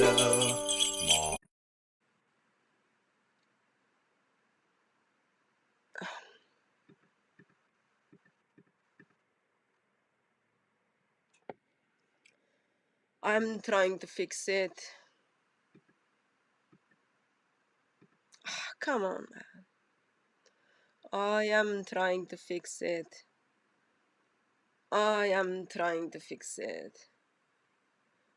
And come on, I should be able to fix it. It's gonna come very soon. Okay, so I was trying to fix it. I'm not sure if you heard that I was trying to fix it.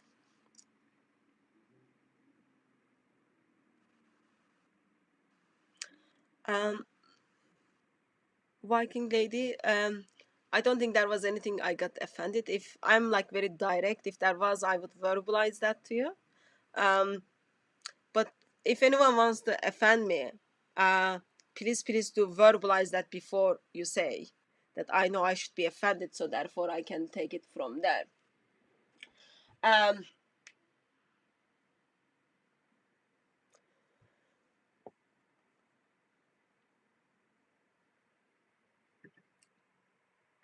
So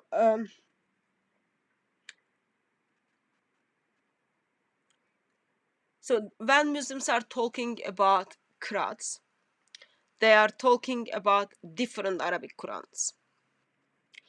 And in the time of Muhammad, there were different Arabic Qurans, but as Muslims verbalize that with Qur'an, they are talking about the Qur'ans enter the Islamic world from 700s. There were 50 different Arabic Qurans in 900s. And then even some, according to some tradition, there are 900 different Arabic Qurans.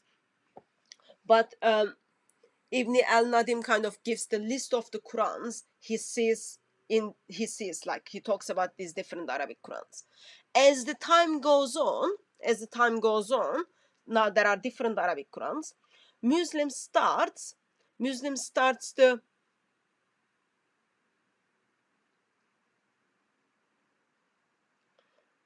as time goes on, Muslims starts to officialize or canonize Qurans.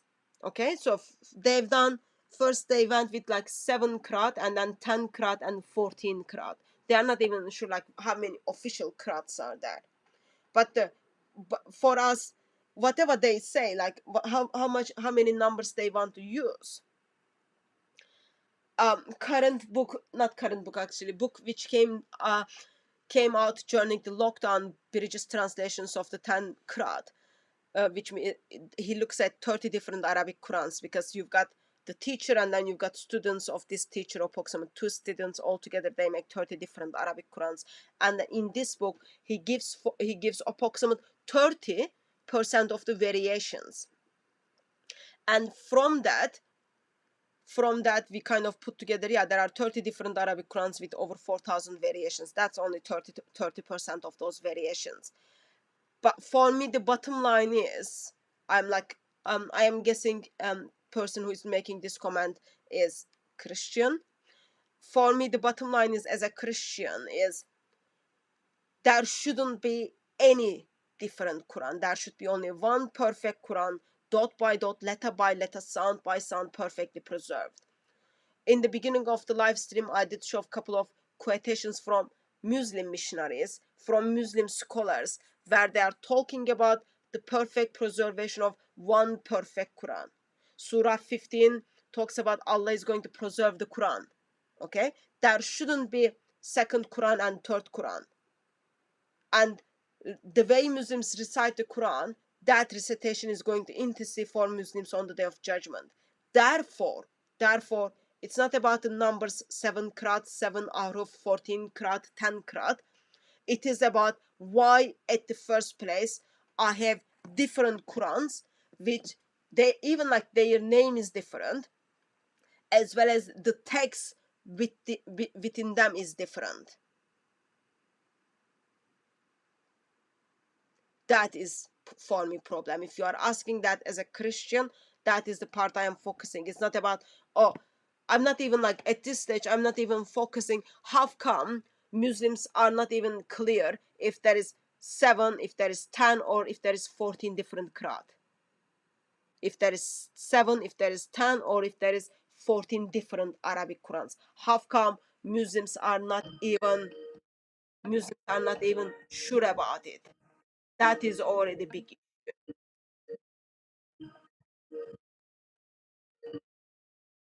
Hello. Hello, Hatim. Hello, sir. Tell us, who are you? Adams.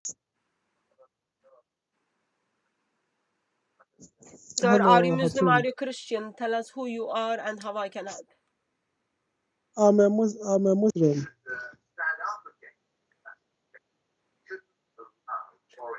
Adam's Muslim. How can I help? Okay, I I need you just to want speak a to little ask. bit up, please. Can you speak a little bit louder, please, for me? Yeah, I said I just want to ask you some simple question. Is it about the Please, topic we are discussing, sir? no, I just want to ask you some one question. If you Is can your answer me. question It's not. about the topic we are discussing? I don't know the topic that you are discussing, but I just it is very important. We are talking about the different Arabic Qurans at the time of Muhammad. Have you got, as a Muslim, have you got any comment on this or any information you can share with this on this? Otherwise, I won't give you time to speak. Okay, for different Arabic Quran that you are talking about, you know, we are having only one Quran, but that one Quran that we are having, if you go to like Morocco, if you go to Egypt, if you go to Saudi, if you go to Africa, the same Quran that we are reciting, you Okay. know, So, but yeah, Adams, the same Quran that we are reciting, but now uh, listen to me. Now listen to me, Adams. Adams Muslim. Where are you calling to us, Adams, where are you calling? Are you from England? no, I'm not from England. I'm calling from Belgium. You are calling from Belgium. Yeah. Okay. So, I have been to Morocco. I have been to Saudi Arabia. I've been to Egypt. Mhm. Okay. And I bought Mhm. Qurans, and there are different Qurans in my hand. Okay. So, can we move on from that stupid argument? Wherever you go, which part of the world you go, there is only one perfect Quran. That is a lie. And I shouldn't be the one as a Christian who told you that is a lie. It is a lie, and you've been told a lie. And if you live in Belgium, you don't even now have to pay lots of money to get to Saudi Arabia or go to Morocco. Basic you can do is, actually it's good, so you spend money, um, help your economy, but you can simply go to check Google, okay, and then write buying different Arabic Qurans. You can come across with the different Arabic Qurans, okay, as well as you can simply go to, if you've got access to YouTube right now. If you don't have it, you can later go and see. You can simply go to nquran.com website, and you can see variations within the different Arabic Qurans. So Hello, now we moved from the lies that there is, which part of the hello, world you go, there is only one Quran. That is lie. I am assuming someone who lives in Belgium doesn't have any access to internet, as well as doesn't have access to different Arabic Qurans. But you can check them out. I just put the reference on the screen, sir. hello, Hatun. Can you hear me? I can hear you, sir. Yeah, Hatun. What I just want to say is that, like, I'm living in Belgium and I have access to Quran. I've been to Africa before. I have access to Quran, the same Quran that we are reading. You know, I am sorry 140 that surahs.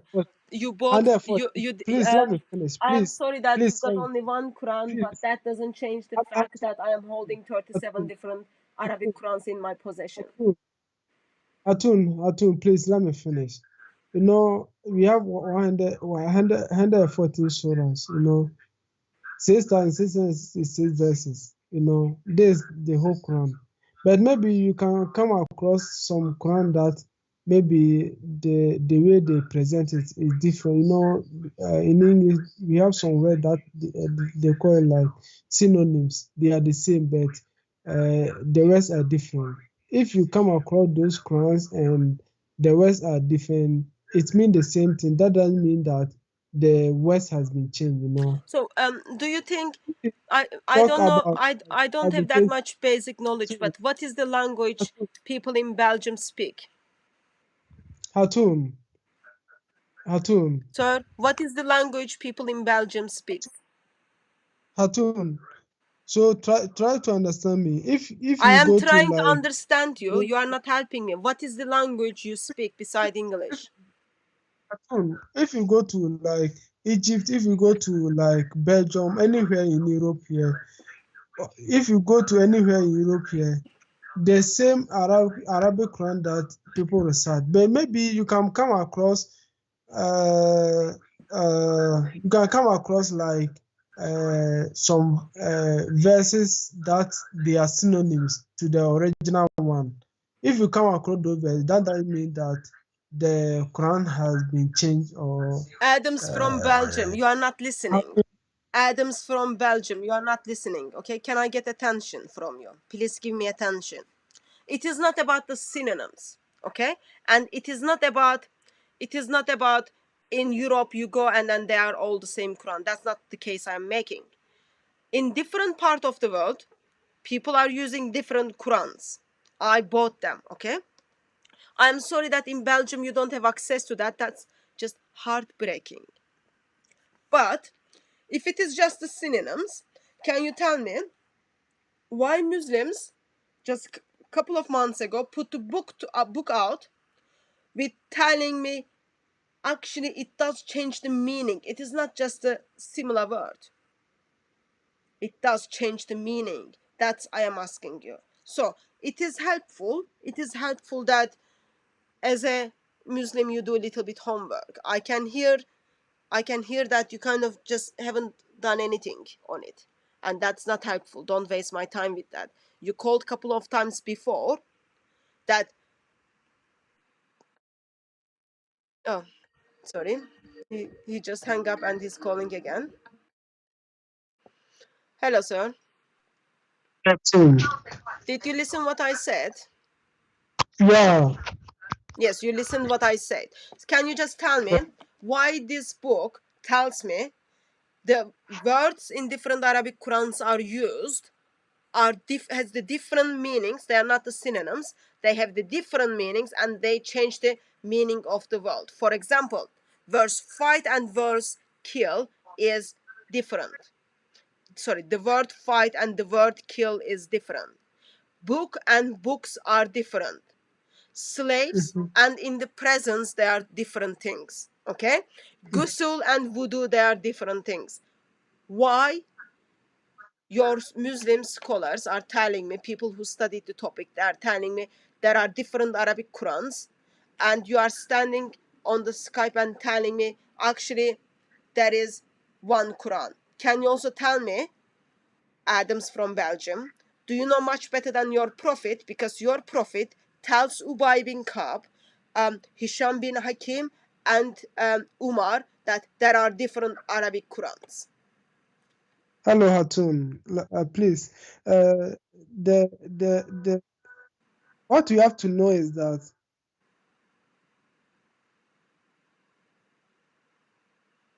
I'm listening, sir.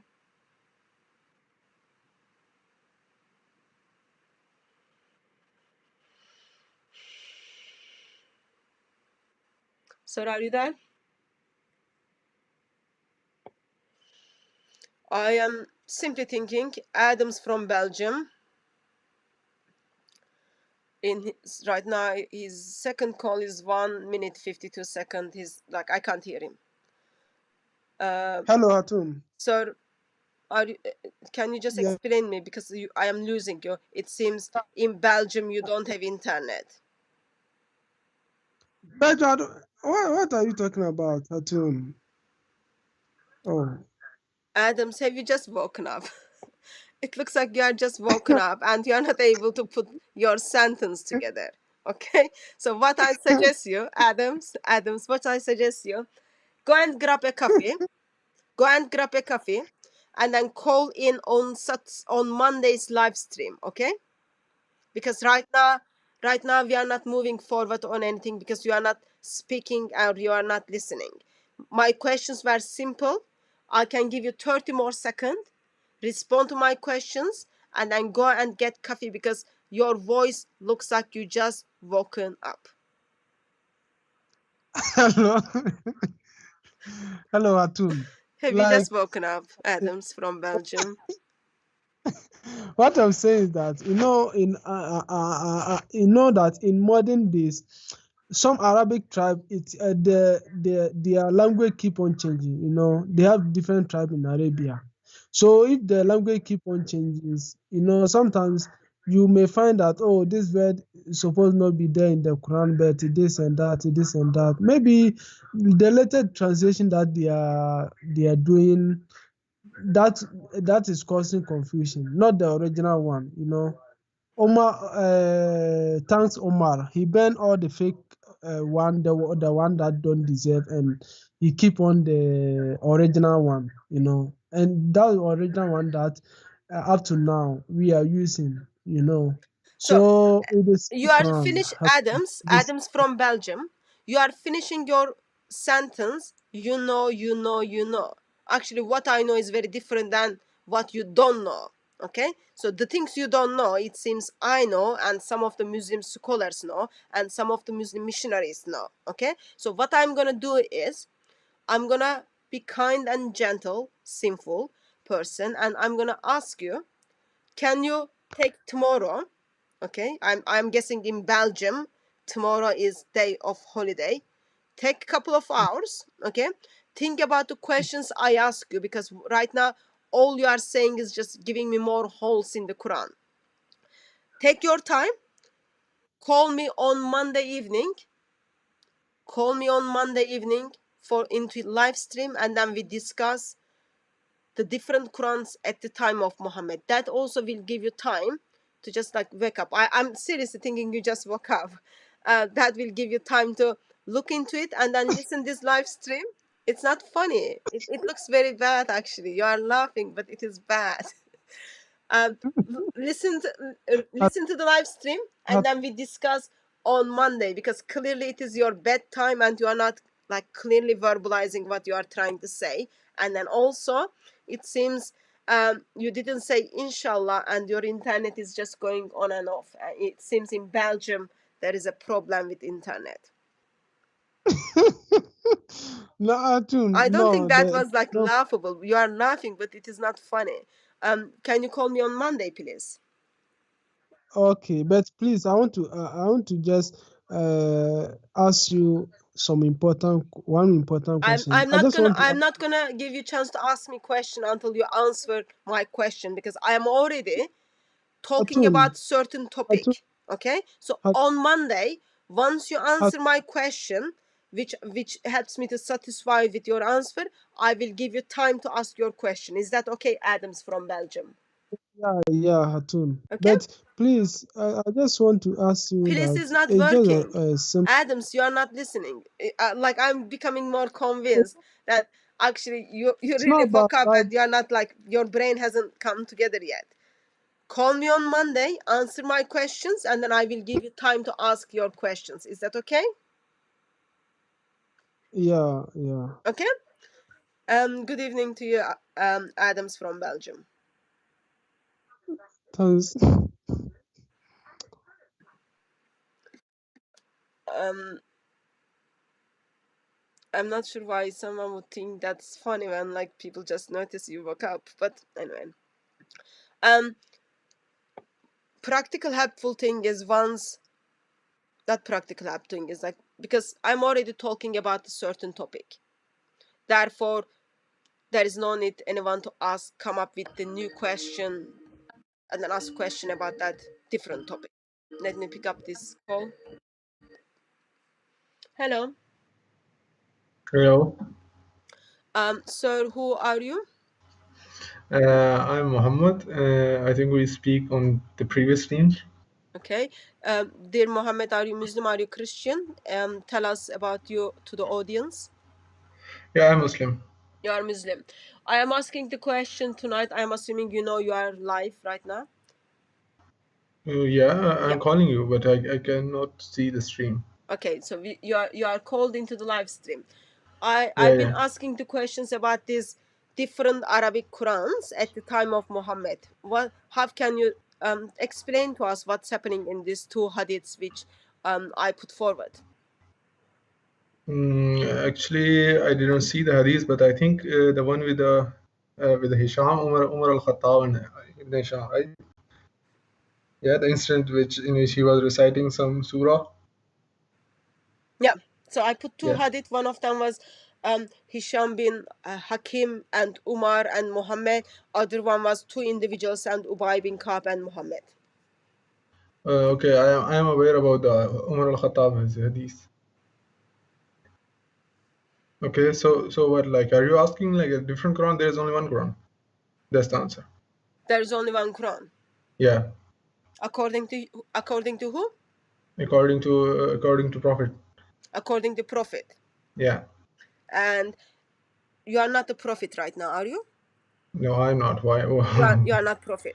Because the hadith which you said, actually you know about it. According to that hadith, your prophet talks about actually there are different Qurans. How come you came to the conclusion that there is one Quran according to your prophet? No, And no, is no. that Quran of Kalun? Kalu? What? Is that the What? Quran of Ubay bin Ka'b? Is that the Quran of Warsh? What is that one Quran? You said there is only one Quran, so tell me about that one Quran. No, there is one Quran, but like you can recite it in different ways. What does that means? Like there is like if you want to pronounce some words or you want to construct some different sentences in which in your dialect you can do that. But That there's doesn't the that Quran is doesn't one. make sense to me. Can you explain that little bit better? I mean, like the hadith is clear. It was like the Hisham was reading a surah in a certain way, and the Umar al-Khattab, he heard him recite that surah, and then he grabbed him because he did not know like you can recite in that way. So he thought that he's reading some kind of like a different language or some different Quran. So that he brought him back to the Prophet, and the Prophet said, "Okay, now you recite," and then the Prophet asked the Umar to recite. So the Prophet said, like, yes, it was revealed in this, and it was revealed in this. This was the two harfs. So what's the problem? So the Quran I am reading today. Sorry, Yeah. where are you based, Muhammad? Is it important? It will be good to know which part of the world are you based. Are you based in England? No, I'm not. In England, I'm outside of England. Okay. Are you based in Morocco? No. Is it very important or just like? No, my question is linked with that, but that's absolutely fine if you don't want to tell us, Yeah. Mohammed outside of UK. Okay. So, Mohammed outside of the UK. The Quran you are reciting today, okay? Yeah. Can you tell me if the Surah 25 of the Quran you are reciting, it is the Quran of Umar, the way Umar recited, or is that the Quran of Hisham bin Hakim? Which Quran you are reciting today? Like, can you ask like again? What did you ask? The Quran you are reciting today, dear Mohammed, outside of UK. Okay? For the Surah 25, are you reciting the Quran of Umar, or are you reciting the Quran of Hisham bin Hakim? I'm not both. Not of both. You are The Quran. reciting which one? I'm reciting the Quran which was delivered to us by the Muhammad, not by the Umar al-Khattab or the Hisham. They Okay. both. So you are reciting the Quran which is delivered to Muhammad. Yeah. Okay. So you asked like if I'm reciting the Quran of Umar al-Khattab, answer is no. And is it I'm reciting the Quran of the other companion? The answer is no. Okay. Give me your evidence that you are reciting the Quran of Muhammad. This like the Quran is revealed to the Muhammad. It was not revealed to Umar al-Khattab and to the Hisham. That's the answer. So how can Hisham and Umar were reciting different Qurans. You said you are reciting the Quran of Muhammad. yeah. So in the Quran of Muhammad, okay, all I am asking the simple question.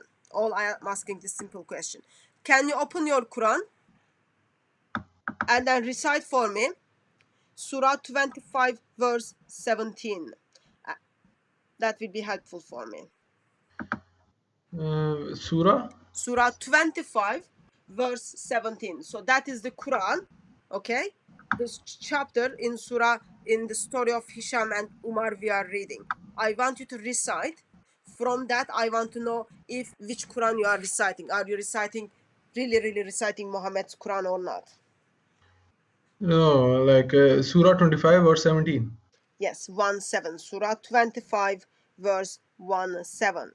And can you tell me the hadith which was about the Hisham and Umar hadith, Sahih hadith? I think it's in Sahih Bukhari, right? Sahih Bukhari 514, sorry, 514. 514. Yes. But I need you to now give me the evidence that you are reciting the Quran of Muhammad. Surah 25, verse 17. The hadith, the thing. No, I think you gave me the wrong number of the hadith. It's 514, right? Sahih Bukhari Yeah. 514 is the hadith. But I want you to recite for me right now or read it from your Quran. Surah 25, verse 17. But like I need to find out like either they were disputing on Muhammad this from surah or not. outside of UK. That shouldn't be very difficult. You made a claim there is only one Quran and that is the Muhammad's Quran. All Yeah. I'm gonna make a point is you lied, and How? I want to make that point after you read the Surah 25 verse 17 because that is the evidence to me that you lied. Therefore, can you simply go to Surah 25 verse 17 and Yeah, then read it's it to right me? in front of me. Read it to me and translate it for me.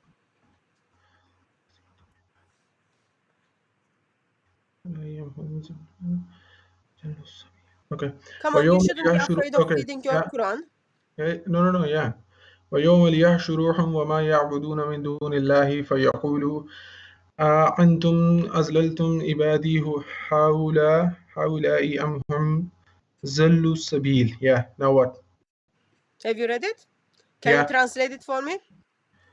And mention the day he will gather them and that which they worship beside Allah, and will say, did you mislead these my servants, or did they themselves stray from the way? So can you translate it for me a little bit slower, please? You don't need to get excited stuff. Just translate it slowly. Again, you are like asking me to read this random verse. You need to show me that they were disputing on this surah. That's why I was asking you about that hadith. There was there was objective. Why were I asking those hadith number? Sahih Bukhari, Yeah. 514. Yes, I Hisham know. and Umar are arguing about Surah 25. And I wanted you to read to me Surah 25 verse 17 because according to your Muslim scholars, okay, he's the book, according to your Muslim scholar, there is a variations in Surah 25 verse 17. I wanted you to tell me which version you read it. And so far you failed to do so. That's the first point. Second point is, come with me to Surah 25, verse 48. Okay, and then read it in Arabic for us, and then also read it in English for us. 25:48. 25:48. But what about 17? You didn't show anything. I read it and read the translation. It is coming. It's like the previous time. Like we are going on like this question after question after question. We are going nowhere. Muhammad outside of UK. Focus now, please. Can you read? I'm gonna put together four different things, and then I'm gonna make a case. Actually, that is not the Quran of Muhammad. Therefore, I'm waiting you to read the Surah 25, verse 48 for me. Okay, هو الذي أرسل الرياح بشرى بين يدي رحمته وأنزلنا من السماء ماء طهورا. Okay, now what? It is he who sends the winds as good tidings before his mercy, and we send down from the sky pure water. Okay. Yeah. Now what? Okay. Thank you for that. And then let me give you another reference. That will be the last one. Wait. You are 61? quoting me these verses, and then you're gonna tell me like all these verses Sir, are different. can you read verse How it 61 help? for me? No, but you need to tell me what's the objective, because I'm I reading am gonna give it to you. Can you read it, Surah verse 61 for me, please? whole surah 61. Verse 61, or it might be 60 in your translation. I want you to read the one where it says, "Prostrate yourself to the all merciful." That verse. Can you read that verse for me? 60 or 61, depend which translation you have. It's 2561, right? Yeah, the one starts like with "Prostrate yourself to the all mercy," they say, and what is Allah? What is the Allah all merciful? That one. I don't know. 61 is like beside he is who placed in the sky great Okay, star and then placed 60. therein. Then 60 in your translation. 16 or 60? 60.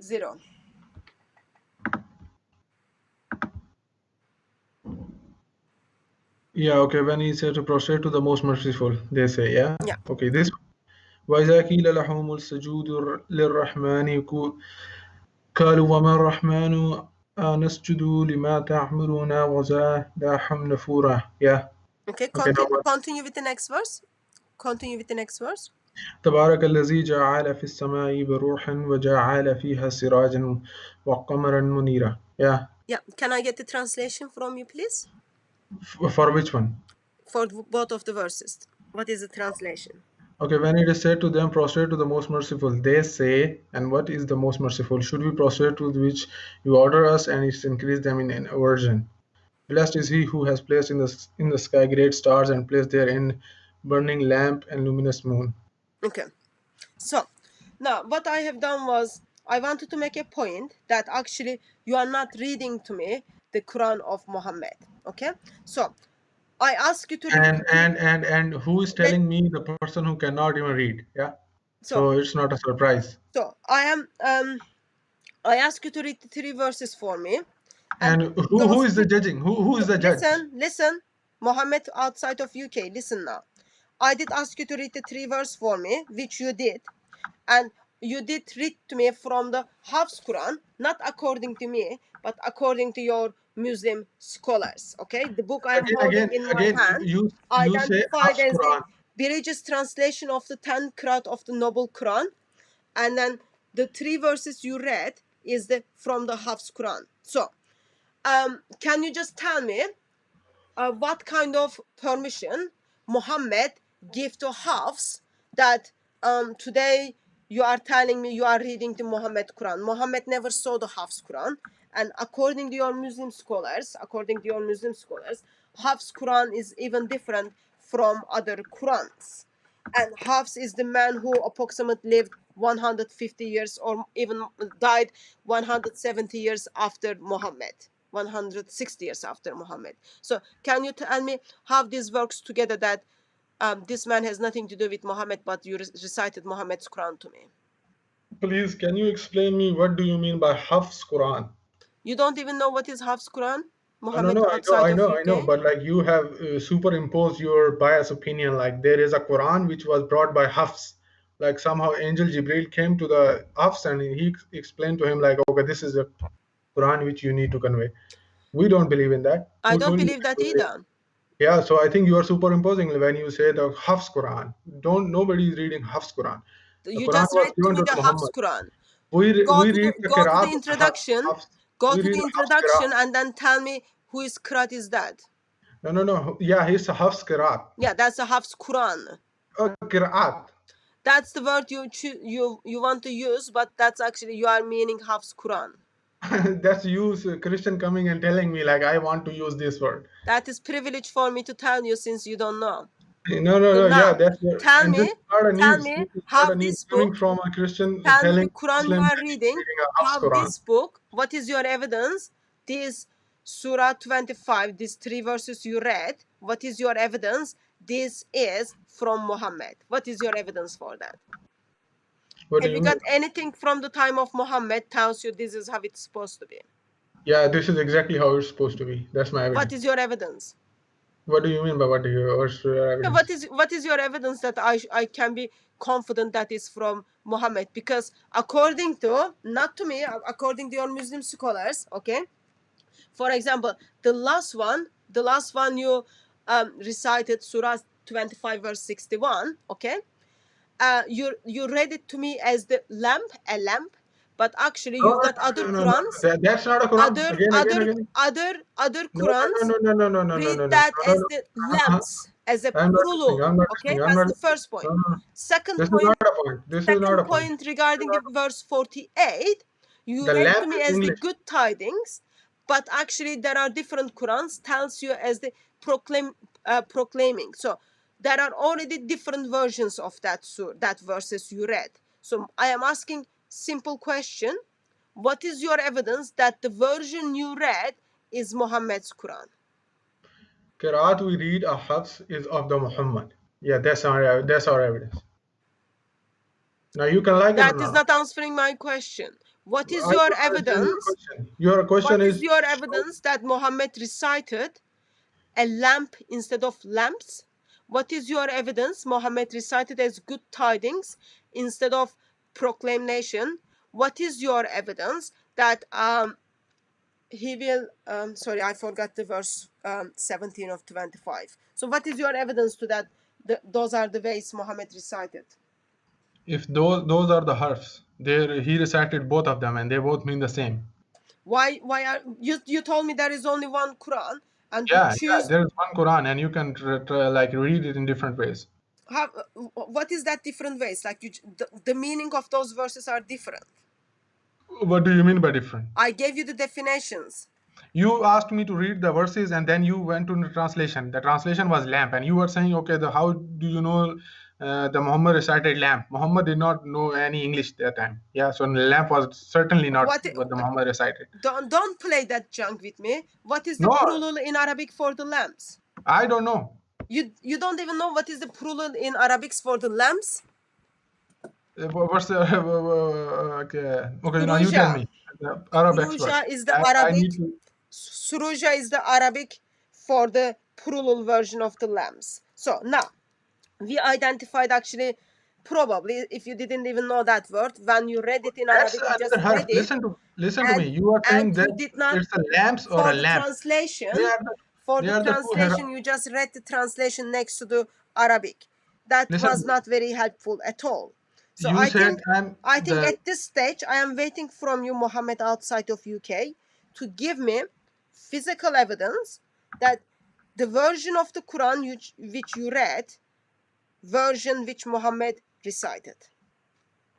the version which we hold in our hand, which you hold in your hand, is exactly what the Muhammad recited. That's our But evidence. I am holding two different versions Now in you're my saying, hand. okay, now there is Siraja and the plural is for Suraja. That's for your evidence, yeah? I did tell you that, yes. Yeah? And he said, like, you can recite it in both ways. Where did he say it for that? If it is, I am just taking you What as is an the authority that you're no, telling me focus for now. the first time, like you're Mohammed speaking outside of UK. Mohammed outside of the UK. You just lied. Mohammed didn't say both ways. Mohammed said 7 different ways. Give me the version. Give me the second version, third version, fourth version, fifth version, sixth version, and seventh version. Yeah, okay. Now listen. You are taking like there is 7 different ways to recite a single verse, right? A single word in Quran. That's what your understanding is. Yeah? Make your case. No. I'm asking now. Answer. Like you think there is like I don't there know. are I 5 don't know different what other you mean. words I for am this word, simply right? asking the This is your question. understanding. Mohammed outside of UK. I am simple asking the question, okay? And you don't need to be Einstein for that. There are different versions of that verses which you read it. Which version Muhammad recited? Listen to me. You told me there is another word for this. I will assuming that's I'm taking like if you say this is if that's the harf which is transmitted through your authentic chains, that's a harf. You can use that or this. That's the both ways to like to recite. According to who? According to that hadith which you read in your introduction. Show me in that hadith. Muhammad says that he is okay for the proclamation and the good tidings and a lamp and lamps to be there. Yeah, okay. Now you are saying like we have to show you every single word with every whichever the harf was, right? This is your question. I need to see everything which Muhammad had said. That's your question, right? If I'm understanding. Let me Like summarize. Let me summarize what I am asking you. You because made a claim you are there is asking me only about the one harf. Quran, and I Yeah. am telling you, according to your prophet, that's not the case, and Oh yeah. And according to Christian your telling me Muslim is not the scholars, news. that is not the case. Now I am expecting you from you simply, Muhammad outside of UK, simply tell me, give me your evidence that the Quran you are reciting today is Quran of Muhammad. That's all I am asking you. Listen to me. You asked me about these 7 harfs. You want to see those 7 harf. Yeah. That will be helpful. Please, let's Yeah. go with that one. Yeah, okay. The answer is why you need 7 harf. Why Muslim needs those 7 harfs? Because Muslims cannot read and write. It is difficult for them. Muhammad is begging Allah to give them 7 different versions, and then Allah Exactly. meets the desires of Muhammad and then gives the Quran in 7 different versions. Yeah, there's 7 different harfs. So who gave you the authority to come and question Muslims? I need to see all those 7 harfs. We only need to preserve which we need. Yeah, we preserve the one So you didn't preserve the other versions. No, there may be the words, and yeah, there may be the harfs. So But we have while the you told me qira'ats. that We have while the you qira'at. told me there is We have one a Quran qira'at and of Hafs. We have the preserved, qira'at of now Asim, you and are we have just the telling Wash. me actually you did not preserve them. Listen to me, what I'm saying. I'm saying we have a harf, the qira'at, that was akhtiyar of Qari. When Hafs said, okay, I'm going to recite this way, he picked those harfs. Do you understand this? So it wasn't Muhammad, it was man called Hafs who picked those. Muhammad said He you picked can them. recite in which you find it easy. That was a choice given to the Muslims. So That Muslims was decided talking to about pick the those ahruf. It wasn't talking about the qiraat.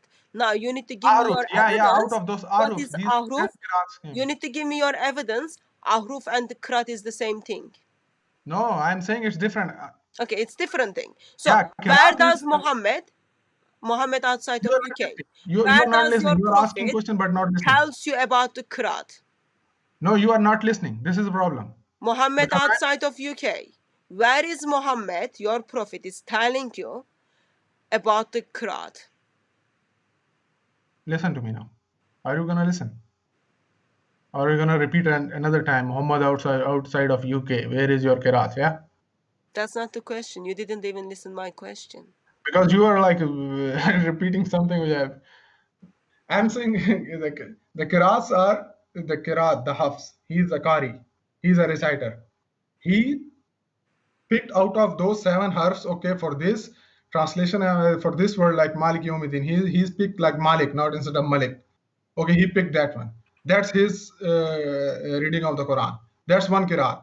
Out of those 7, he picked whichever he liked, whichever he find it easy to pronounce and to remember. That's the one qiraat. That comprises one qiraat out of those 7. There might be all 7 inside the Quran which we are reading, but I'm not sure. Like if you ask me, like, okay, show me that, and then you ask like a childish question, like, okay, show me all the 7 harfs for this word siraja. Like you don't even understand the basics, and you are here to critique it, like the qiraats and everything. Are you aware? Like there is only like special the 7 harfs are the different ways. It's not like a single So word was let me recited in 7 let me different put ways. this much easier for us, okay? Yeah. So correct me if I misunderstood. Hafs, so 7 ahruf is revealed to Muhammad. Hafs picked the one which was easier for him, Yeah. and then from that we've got a Hafs qiraat. Yeah, have Okay. skirat. Yeah. So how many qiraat do you have today? I think I don't know, maybe 10 or 7. Harfs are 7, but maybe 10. I don't know. Okay.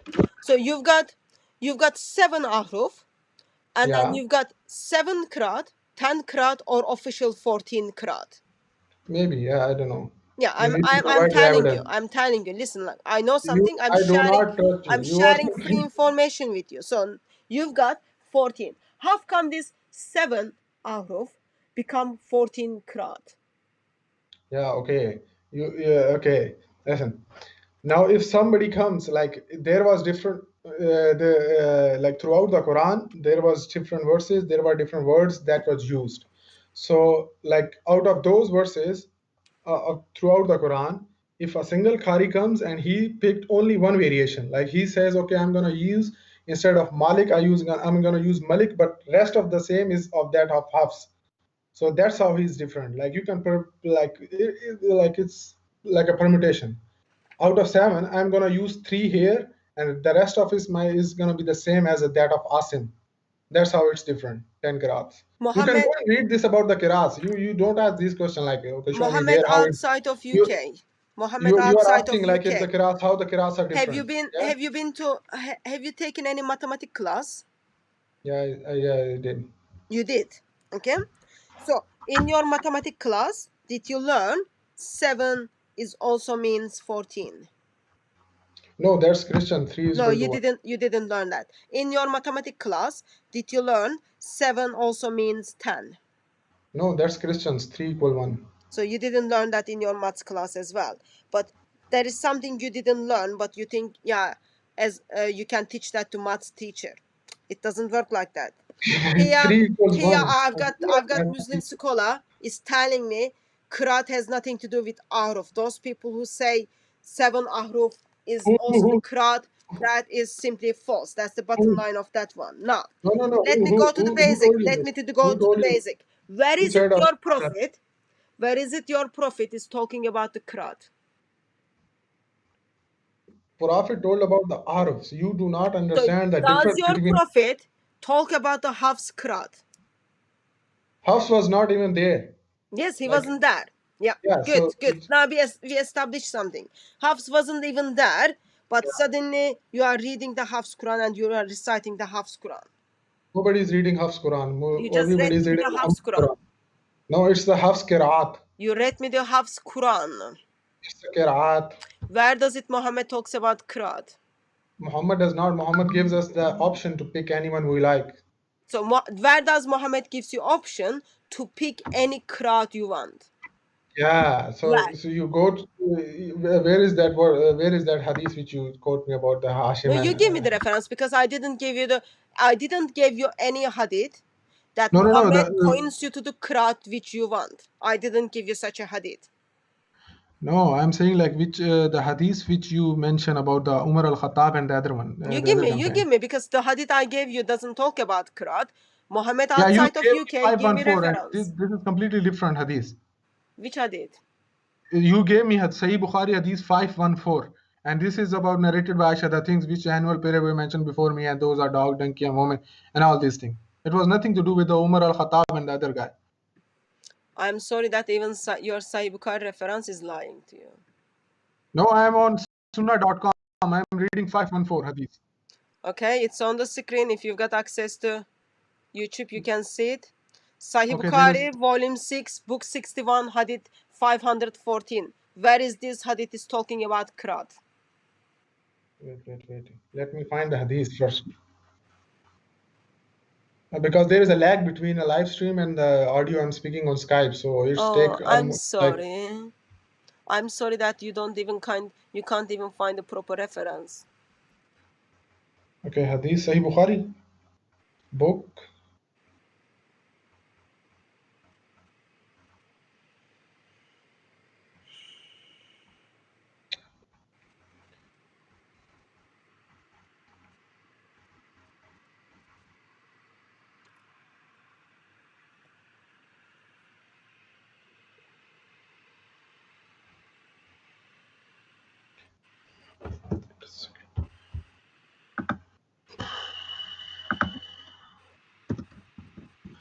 What was those companion? Umar al-Khattab and the other one. Which was one? The other one? I can look it on internet. I You cannot couldn't find it find the here. reference? Yeah, Reference is on the screen. Sahih Sahih Bukhari volume. Bukhari 6, 61, 514. Hadith number 514 of Sahih Bukhari. Or hadith number 4992. Or Yeah. Bukhari This number. 66, hadith 14. No. Okay, can you give the hadith number 5000? Which was one? The 5000? 4992 one. 4992.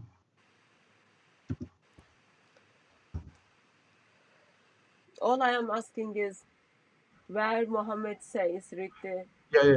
pick the read the easy crowd for you.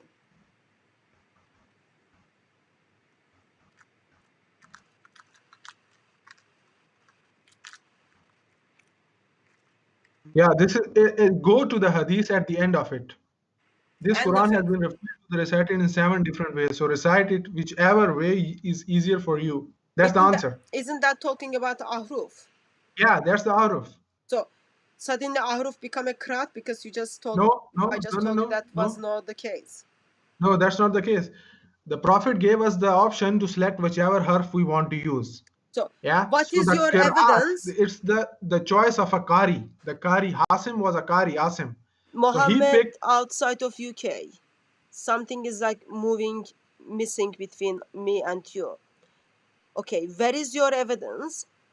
Ahruf and the qiraat are the same thing.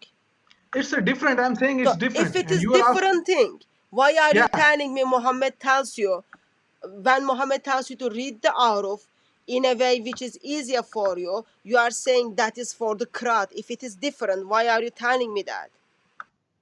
Listen. Okay. We need to understand what's the aruf and what's the qiraat, right? Yes. Because we are confusing it.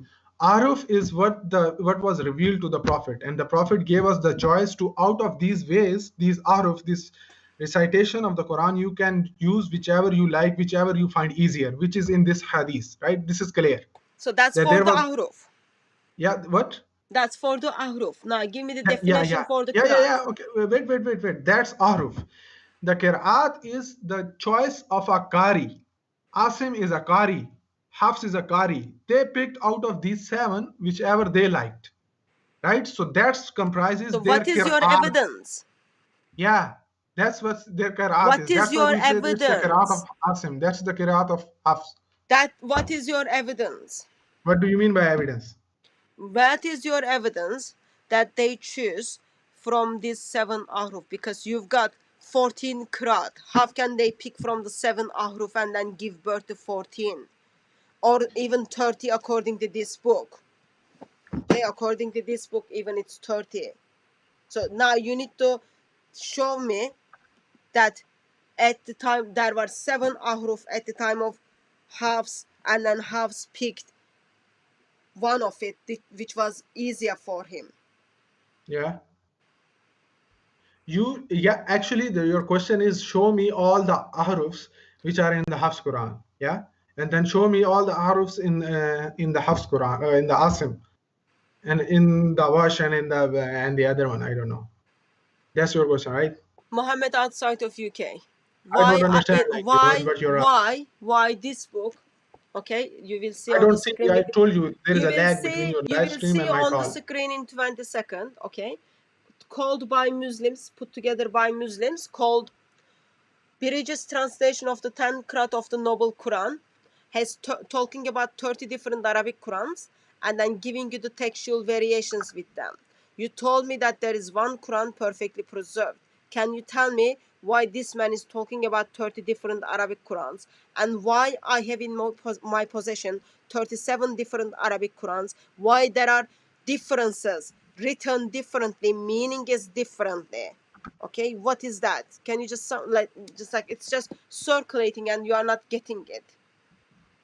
Just summarize Okay, that for me. Why there are different Arabic Qurans today?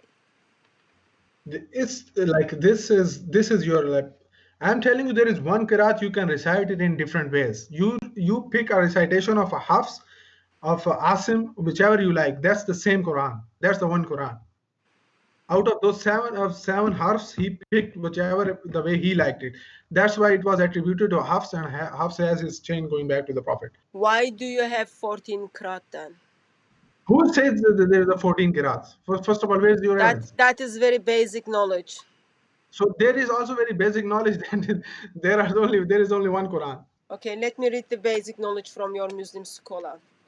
There is a lag between your live stream and my this Skype call. I don't like follow you on the live stream. You need to understand this. There is 20-30 seconds gap. 20 seconds, sir. Yeah, maybe. And you are listening me through Skype. That should be very easy. Yeah, I'm listening you through the sky, but I'm not following your live stream video. Okay, so I'm gonna read your Muslim scholars. And what you're gonna read? That there are like 10 different ways you can recite the Quran. I know this. Okay, Or 14. 14.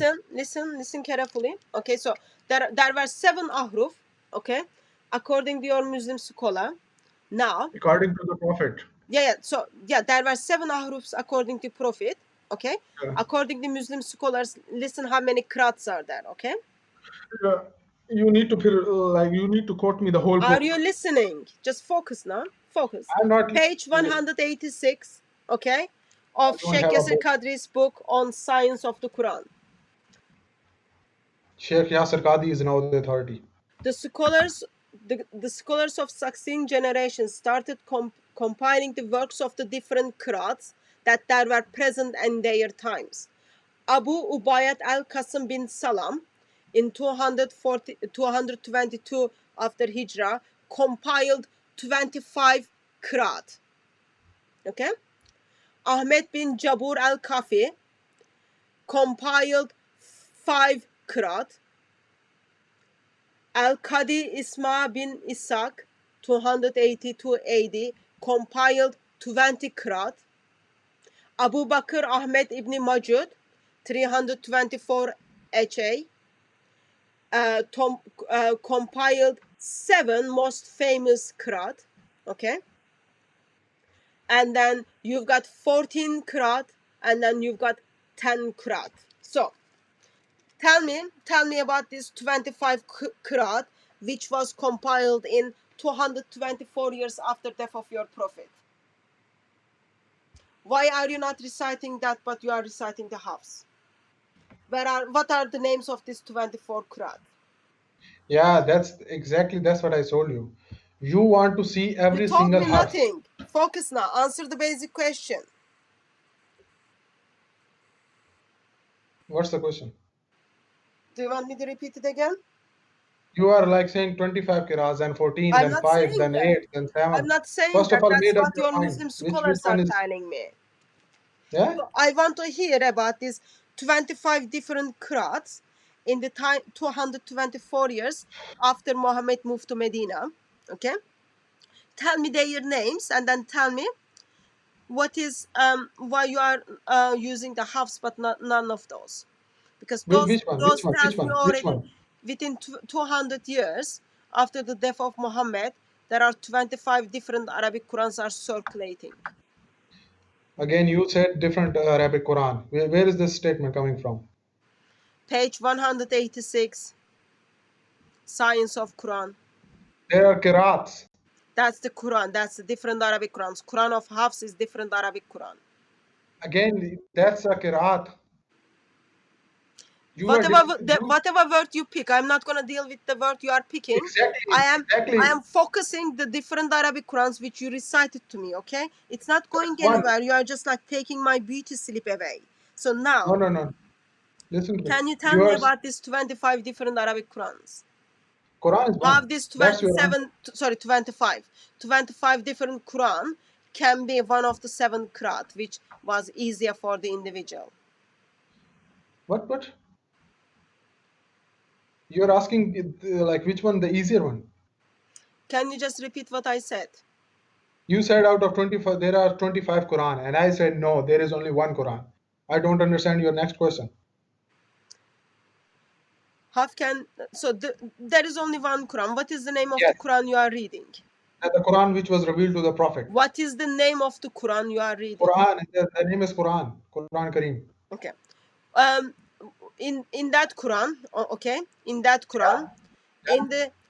in Surah 25, when you read the good tidings, there is another Quran talks about the proclaiming. As you read the lamp, there is another Quran talks about the lamps. So I am asking you the question, how those different Quran you are reading can take you back to Quran of Muhammad? Listen to me. When you say another Quran, you need to mention the riwayah, like which person, the Asim Quran, the Hafs Quran, which one? You cannot just So simply you say just told you me need Hafs Quran or Asim Quran. So Hafs therefore you Qiraat, are Asim identifying Qiraat. the Hafs Quran as the Quran.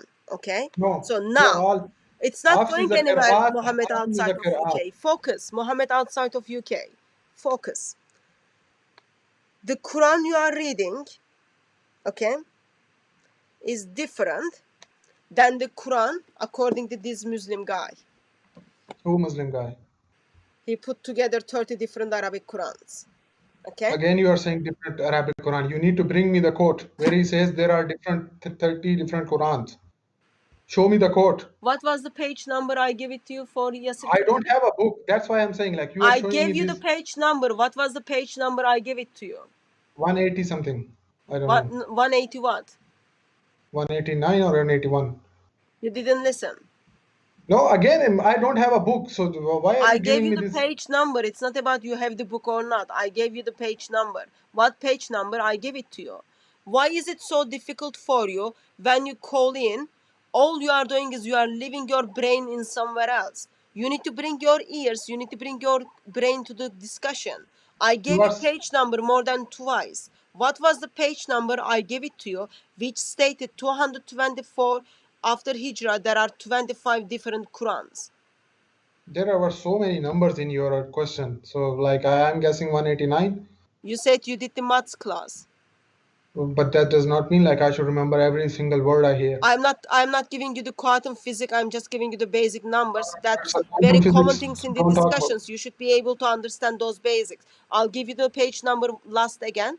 186 is the page number according to your Muslim scholar.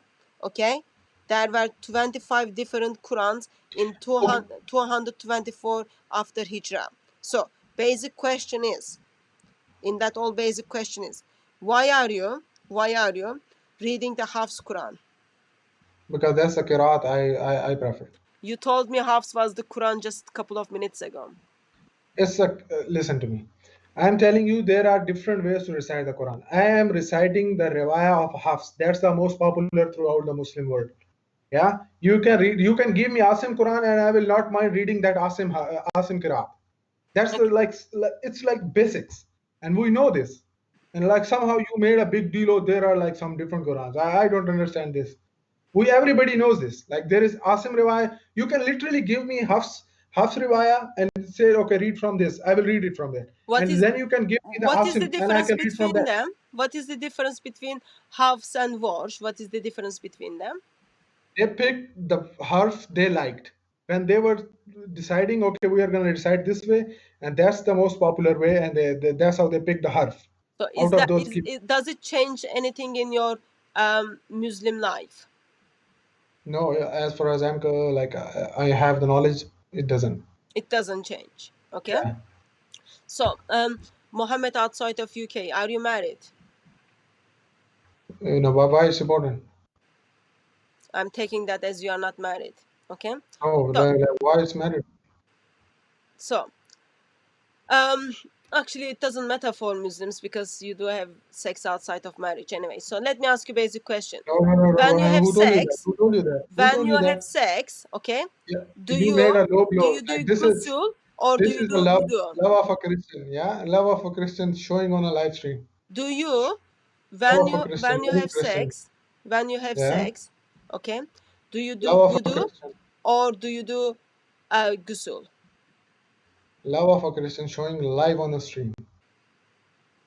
Yeah, saying Muslim do have sex outside. Oh my god. Oh my god. Are you able to Okay, answer my basic question, sir?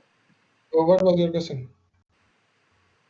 Do you want me to You repeat again, like you didn't listen again? I am just telling you again and again. again and again. Like okay, When you can repeat. when you have sex, okay, No, before your prayer, do you do ghusl or do you do wudu? what do you mean by have sex? Can you ask like question like if somebody has a sex? Why are you pointing that at me? Okay, Mohammed, outside of UK, can you call me once you put your mind together and the No, we have intention that you ghusl. want We to have ghusl. discuss? We Okay, have ghusl. We so have to have ghusl. therefore, you are already taking my BT sleep away from me, and Therefore, I'm going to simply hang up on you. But thank you very much for calling in. You are very welcome to call in again once you kind of bring all your intentions to listen and proper I'm listening, but engagement. Okay? you made So a low blow. You said we have to have I'm all gonna say good evening to you or good morning wherever you are living, Mohammed, outside of UK. So Surah 5:6. So Muslim simply says it doesn't change any implication. The basic question is, there are sometimes before you go to prayer, you need to just wash your hands, your nose, your ears, those kind of things. Or if you have a sex, then you have to have proper bath. There are in the different Arabic Qurans, it changes from one Quran to other Quran. Okay, that's one of the example. In different Arabic Qurans,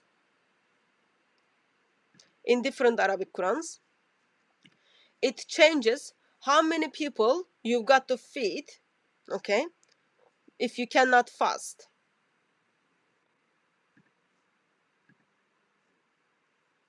It does change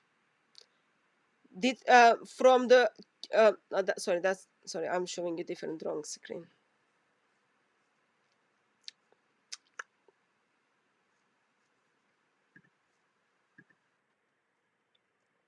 It does change the application of your Muslim life. So that's one of the things. Okay, but that's not my overall point. My overall point was, according to Surah 25, according to Hadith, Surah 25 was recited in 7 different ways. And Muhammad outside of the UK recited Surah 25 to me from the Hafs way. According to this book, Surah 25 has textual variations. Okay, that's the Surah 25 which Ubay bin Umar and Hisham bin Hakim was reciting. So today I don't know, and Muslims don't know, if the Surah 25 of Hafs Quran is the way of Muhammad's recitation, because Muslims believe there is only one Quran. Okay, or is the Surah 25 is Hisham bin Hakim's translation or Umar's translation? Answer should be none of them. Why? Because that is ahruf. Okay, the different Arabic Qurans by Muslims are called qiraat. They are different Arabic Qurans. So Muhammad never said take the Quran from Hafs. Muhammad said take the Quran from Ubay bin Ka'b. That is problem. But in somehow, because for centuries and centuries and centuries and centuries, what happened is Muslims were simply told there is only one perfect Quran, and now the argument is actually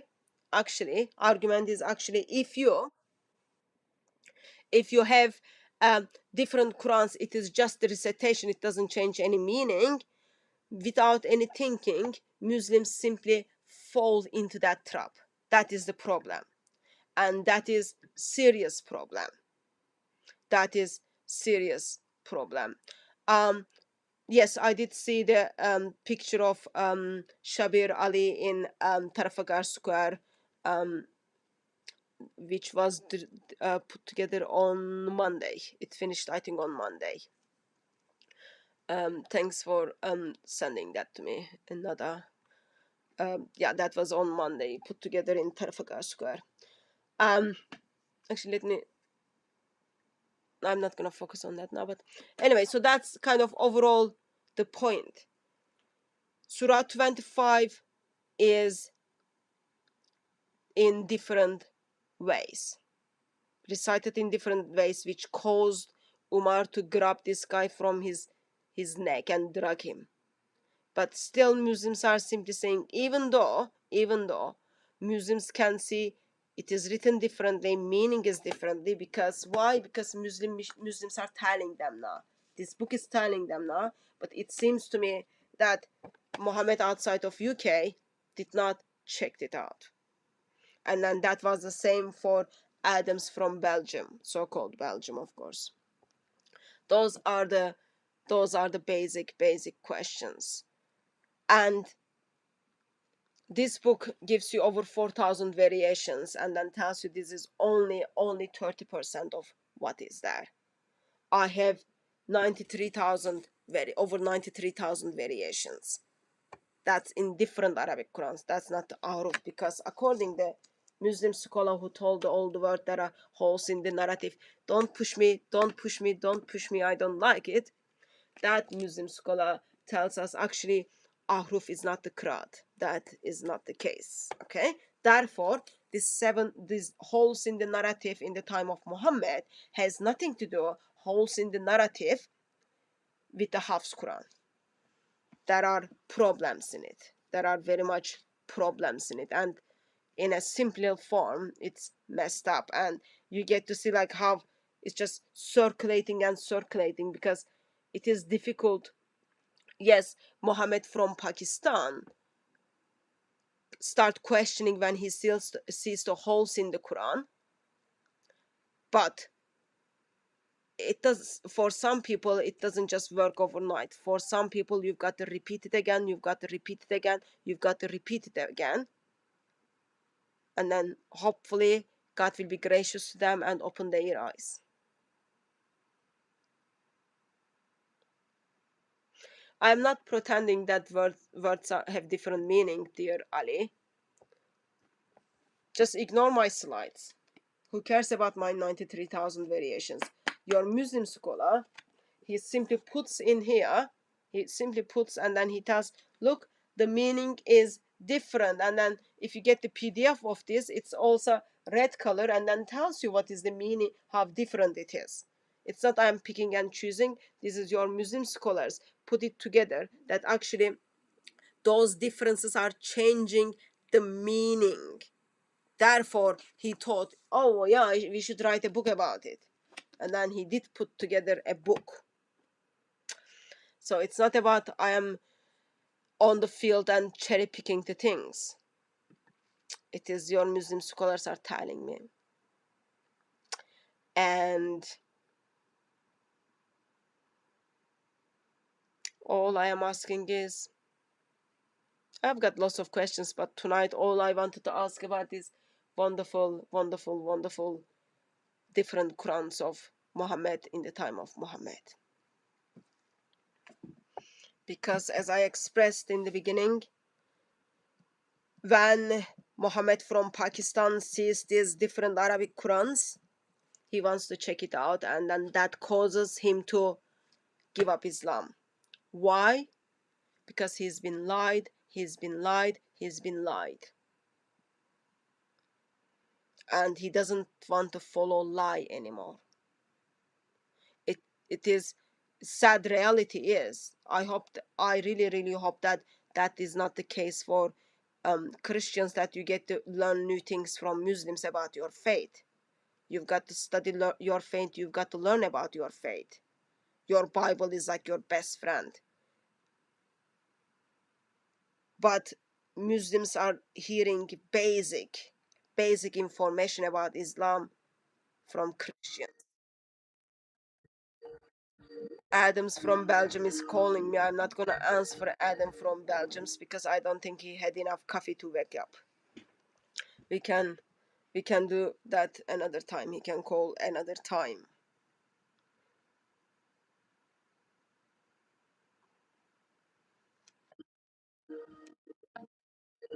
And then when you say like call me another time, person would call you again. That's like goes under the abusing Skype. That goes under the abusing Skype.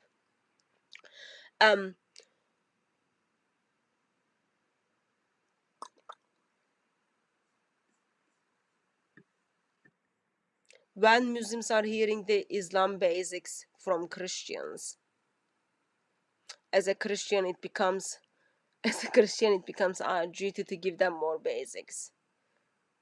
Yesterday the caller was like, oh, I heard about Age of Aisha from you. That wasn't just for him. Also, I did tell yesterday, a philosopher who teaches at university philosophy is hearing from Christians that his prophet had a sex with a child. A Muslim philosopher is hearing from a Christian that his prophet had a sex with a child. A Muslim is hearing from Christians that there are problems in the Quran. Why? Because everything is being put under the carpet in Islam. If it is not under the carpet, it is edited and deleted videos. People are waking up and giving up Islam. That is a good and positive thing. With that all in note, I think we will get Adams from Belgium to call us Monday. But until then, I'll be at Speaker's Corner tomorrow at 1 p.m. And then we've got questions to ask Muslims, and probably there are Muslims who will be asking us questions.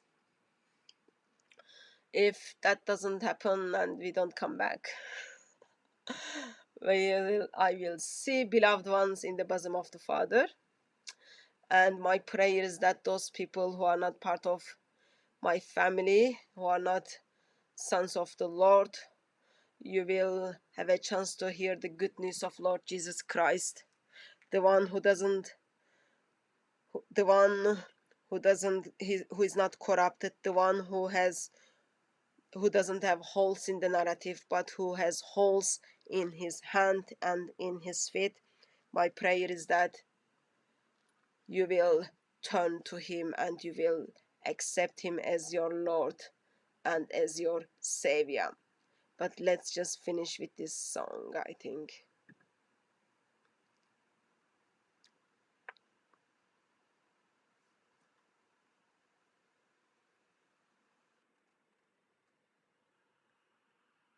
It used to make me smile. I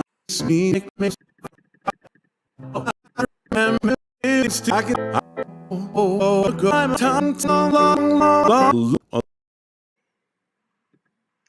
Okay, something is broken again. Okay, something went wrong. Let's try that again. Someone doesn't want us to hear this song. Let's try it again. A long, long time ago, I can still remember how that prophet used to make me smile. And I knew if I had my chance that I could make those Kaffir dance, and maybe they'd be subdued for a while. But Dan Gibson made me shiver with every paper he'd deliver. Bad news on the Qibla, I couldn't take one more Mecca. Can't remember if I cried when I read about his Petra pride. But something touched me deep inside the day Muhammad died. So bye-bye, Miss Arabian Pie. Drove my camel to the Zamzam, but the Zamzam was dry. And them good old boys were drinking urine and fly, singing, this'll be the day that I die. This'll be the day that I die. Oh, did you write the book of love? And do you have faith in God above? If the Koran tells you so, now do you believe in Muhammad's role? Can dawah save your mortal soul? Can you teach me how to pray real slow? Well, I know that you're in love with him, 'cause I saw you praying in the gym. You both kicked off your shoes. Man, I dig those moolah's views. I was a lonely teenage, gullible schmuck with a big imagination and a life of muck. But I knew I was out of luck the day Muhammad died. I I started singing, bye bye Miss Arabian Pie. Drove my camel to the Zamzam, but the Zamzam was dry. Them good old boys were drinking urine and fly, saying this will be the day that I die. This will be the day that I die. Yelter belter in a summer swelter, the wives ran off to a refuge shelter. Fish fly high and dropping wives fast. I head them off at the pass. The Byzantines tried for a forward pass, with the prophet on the sidelines in a cast. Now the halftime air was sweet perfume, while emirs played a marching tune. We all got up to dance, oh, we never got the chance. Ooh, 'cause the Persians tried to take the field. Abu Bakr refused to yield. Do you recall what was revealed the day Muhammad died? We started singing, bye bye Miss Arabian Pie. Drove my camel to the Zamzam, but the Zamzam was dry. Them good old boys were drinking urine and fly, singing this will be the day that I die. This will be the day that I die. Oh, and there we were, all in one land, a generation lost in sand, with no time left to start again. So come on, Jimmy Nimble, Jimmy Quick. Gin Flash sat on a candlestick, 'cause fire is the devil's only friend. Oh, and as I watched him on the stage, my hands were clenched in fists of rage. No angel born in hell could break that Satan's spell. Ooh. And as the flames climbed high into the night to light the sacrificial rite, I saw Satan laughing with delight the day Muhammad died. Singing, bye bye Miss Arabian Pie. Drove my camel to the Zamzam, but the Zamzam was dry. Them good old boys were drinking urine and fly, singing this will be the day that I die. This will be the day that I die. I knew sets in a muddy spring, and dual car 9 is back again. But that's not how it used to be. When the jester sang for the king and queen in a coat he borrowed from Modine, and a voice that came from you and me. Oh, and while the king was looking down, Muhammad stole his thorny crown. The courtroom was adjourned, no verdict was returned. Ooh. And while Lenin read a book on Marx, the Dawa team prayed in the park, and we sang dirges in the dark the day Muhammad died. Singing, bye bye Miss Arabian Pie. Drove my camel to the Zamzam, but the Zamzam was dry. Them good old boys were drinking urine and fly, singing this will be the day that I die. This will be the day that I die. I knew a cook among the Jews, and I asked her for some happy news. She just smiled and turned away. And I went down to that sacred floor where I'd heard the Dawa years before, but the man there said the Imam wouldn't pray. And in the streets the children screamed, the lovers cried, the poets dreamed, but not a word was spoken. The mosque doors all were broken, and the three gods I admire well, Allah, Muhammad, Angel, Jibreel, they caught the last train off to hell the day Muhammad died. Oh my Miss Arabian Pie, drove my camel to the Zamzam, but the Zamzam was dry. And good old boys are drinking urine and fly, singing this'll be the day that I die.